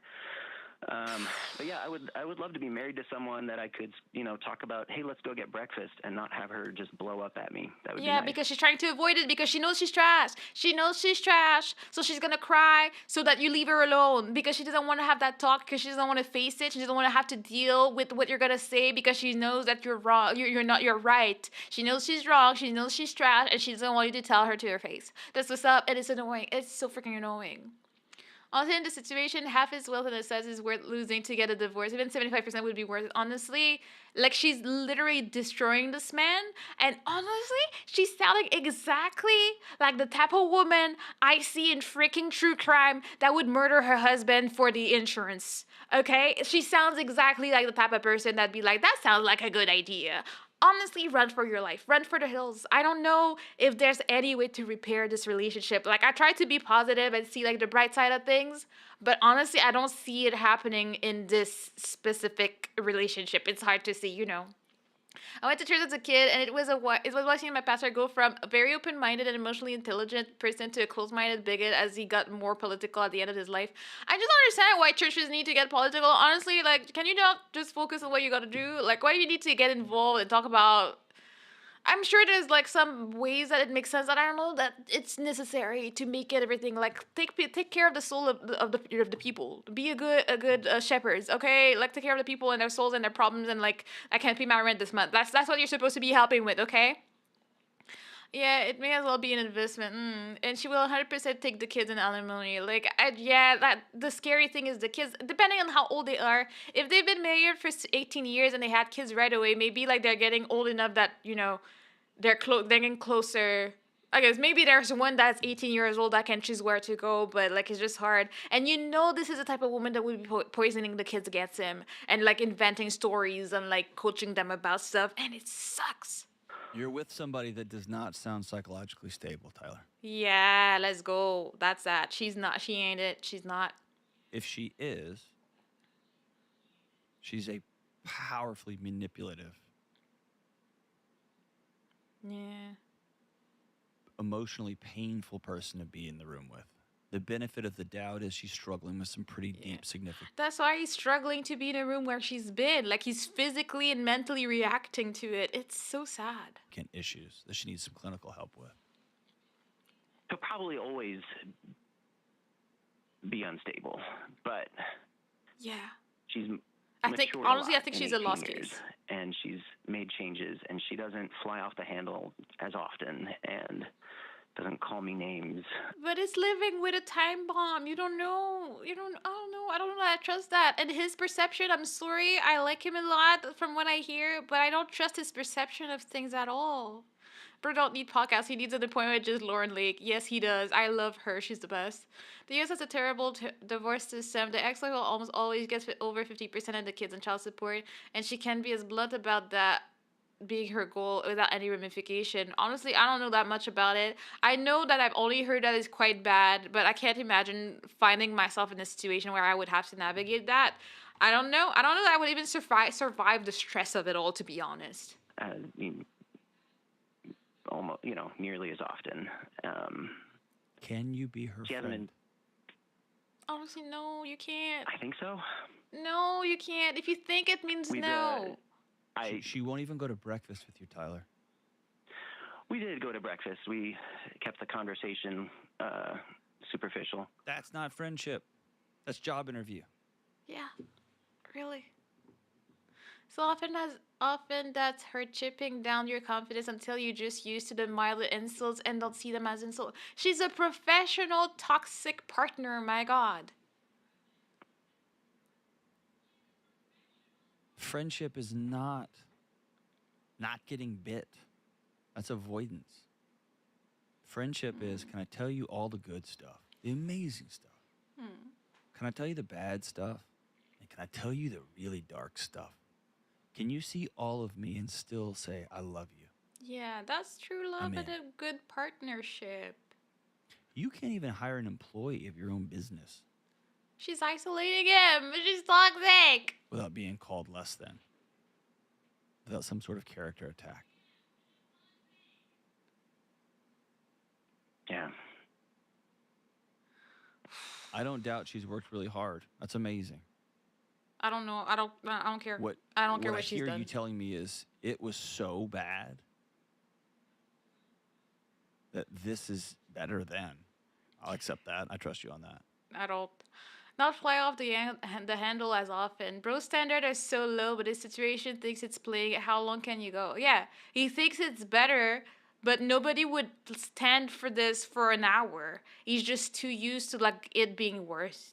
He's been gaslit and manipulated by his wife. So what he really needs is a friend who tells him that he needs to leave that marriage. I wouldn't trust him to make that decision for himself. Yeah, he needs a good actual support group because he went to his church. They turned him away. He went to therapist. They said, I can't do anything for you. So he's never been helped. Even when he looked for help, he didn't get it. He needs to have that. I don't know. Does he have family? Has anybody been able to notice that from an outside eye and be like, bro, I don't think your situation is healthy. Like, I wonder if he has anybody like to actually speak to. Because yes, he can call this show and talk to this man and try to get help. But he's not going to show up to his house and help him get out of here. I don't know what to do for this man. How low can you go? My typos. It's okay. It happens to the best of us.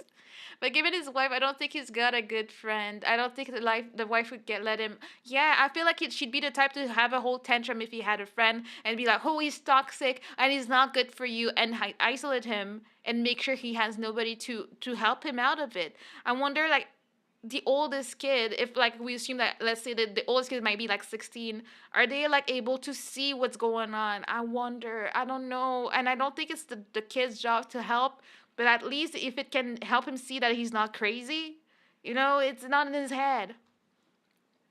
Yeah. So how do we move forward? I want to get out of that past. I want to own it and Honestly, change my future. I think you have to run. ask yourself, what do I actually want? And then you have to be clear about what that's going to look like. If you scream at me again, if you belittle me again, if you hit me again, if you take our money and buy stuff that we haven't agreed on again, That she probably does. if you are otherwise a person who lacks fidelity and integrity in this relationship, then you are opting out of being married to me. Then you, Tyler, have to make peace. If you have forgiven somebody, replaying it over and over and over and over is a choice to drag the past into the present.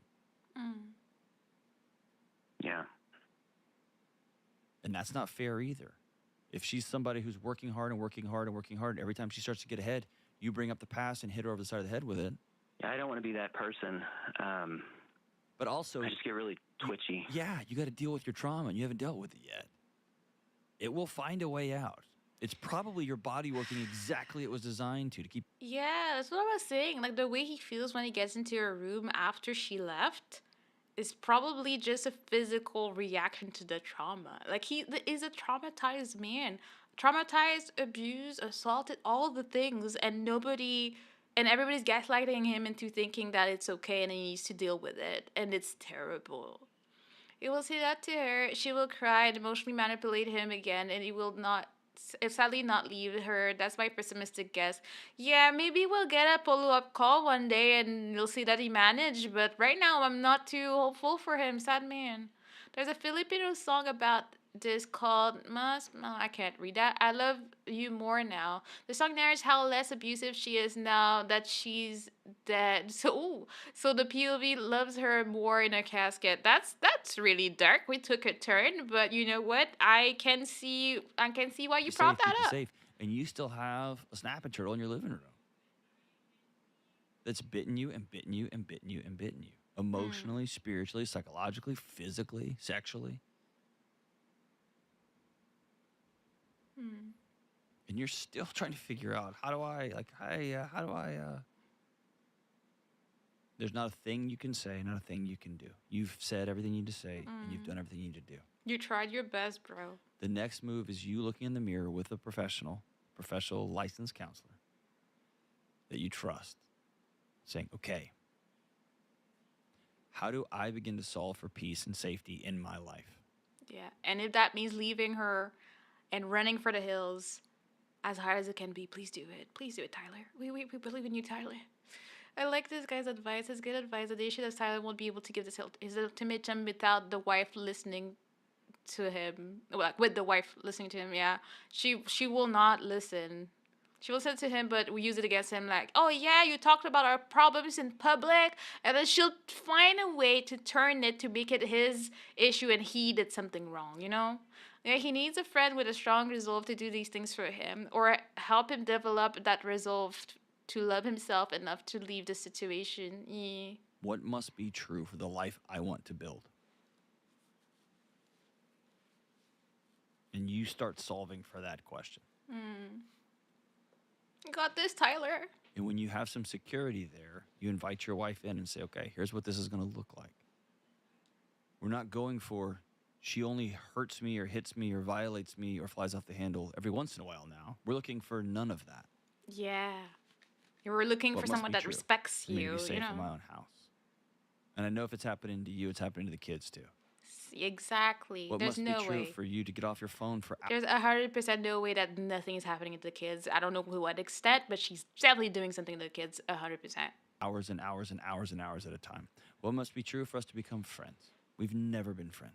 Download the Hallow app. Yeah, like, my God. And I thought he would be the bad one because of the title. Exactly. I went in ready to judge this man. I was like, another man having bad thoughts about his wife for no reason and whatnot. No, this man was 1,000% valid. Like, dang. Okay. All right. That's a note to end on. I did enjoy that you guys enjoyed chatting and yapping and looking at people's situation, even as traumatizing as the last one was. Because that was the first time we did that. I think I do enjoy it. I think I wanted to mix my interest in my yapping today, and I had a great time. And hopefully you did as well. That was quite fun. I will definitely be doing that more, and hopefully you like it. I do plan on turning some of them into videos for the people that want to watch the whole VOD, so like they can have a little recap. So I'll be working on that. I also forgot to record anyway, so it was gonna be bad quality. Let's go. It was definitely an experience. As a person in their fields at the moment, that's right up my alley. I mean, I'm always ready to listen to other people's problems and like think about it and like see what advice is given. Because even if I'm not in the situation, I can always learn something from others. So it's always good, you know, for me personally. I did that. Those were some rough topics. Yeah, I mean, the first ones were not as bad. Like it just got worse every second. But yeah, despite trauma, yeah. Nobody expected that bomb that we got in the last one like that, but you know, we believe in Tyler. Tyler shall live.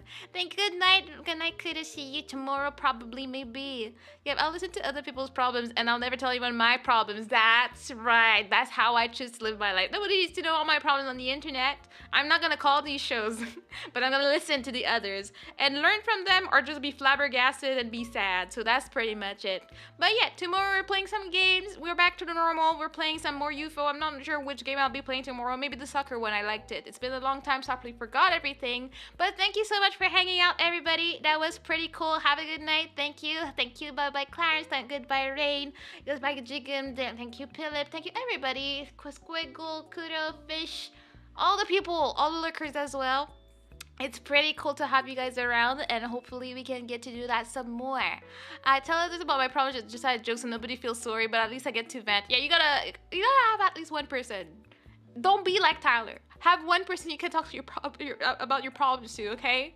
Anyways, have a good night. I'll see you all tomorrow for some game, same time, 6 p.m. Have a good night, all right? Bye-bye. Bye-bye.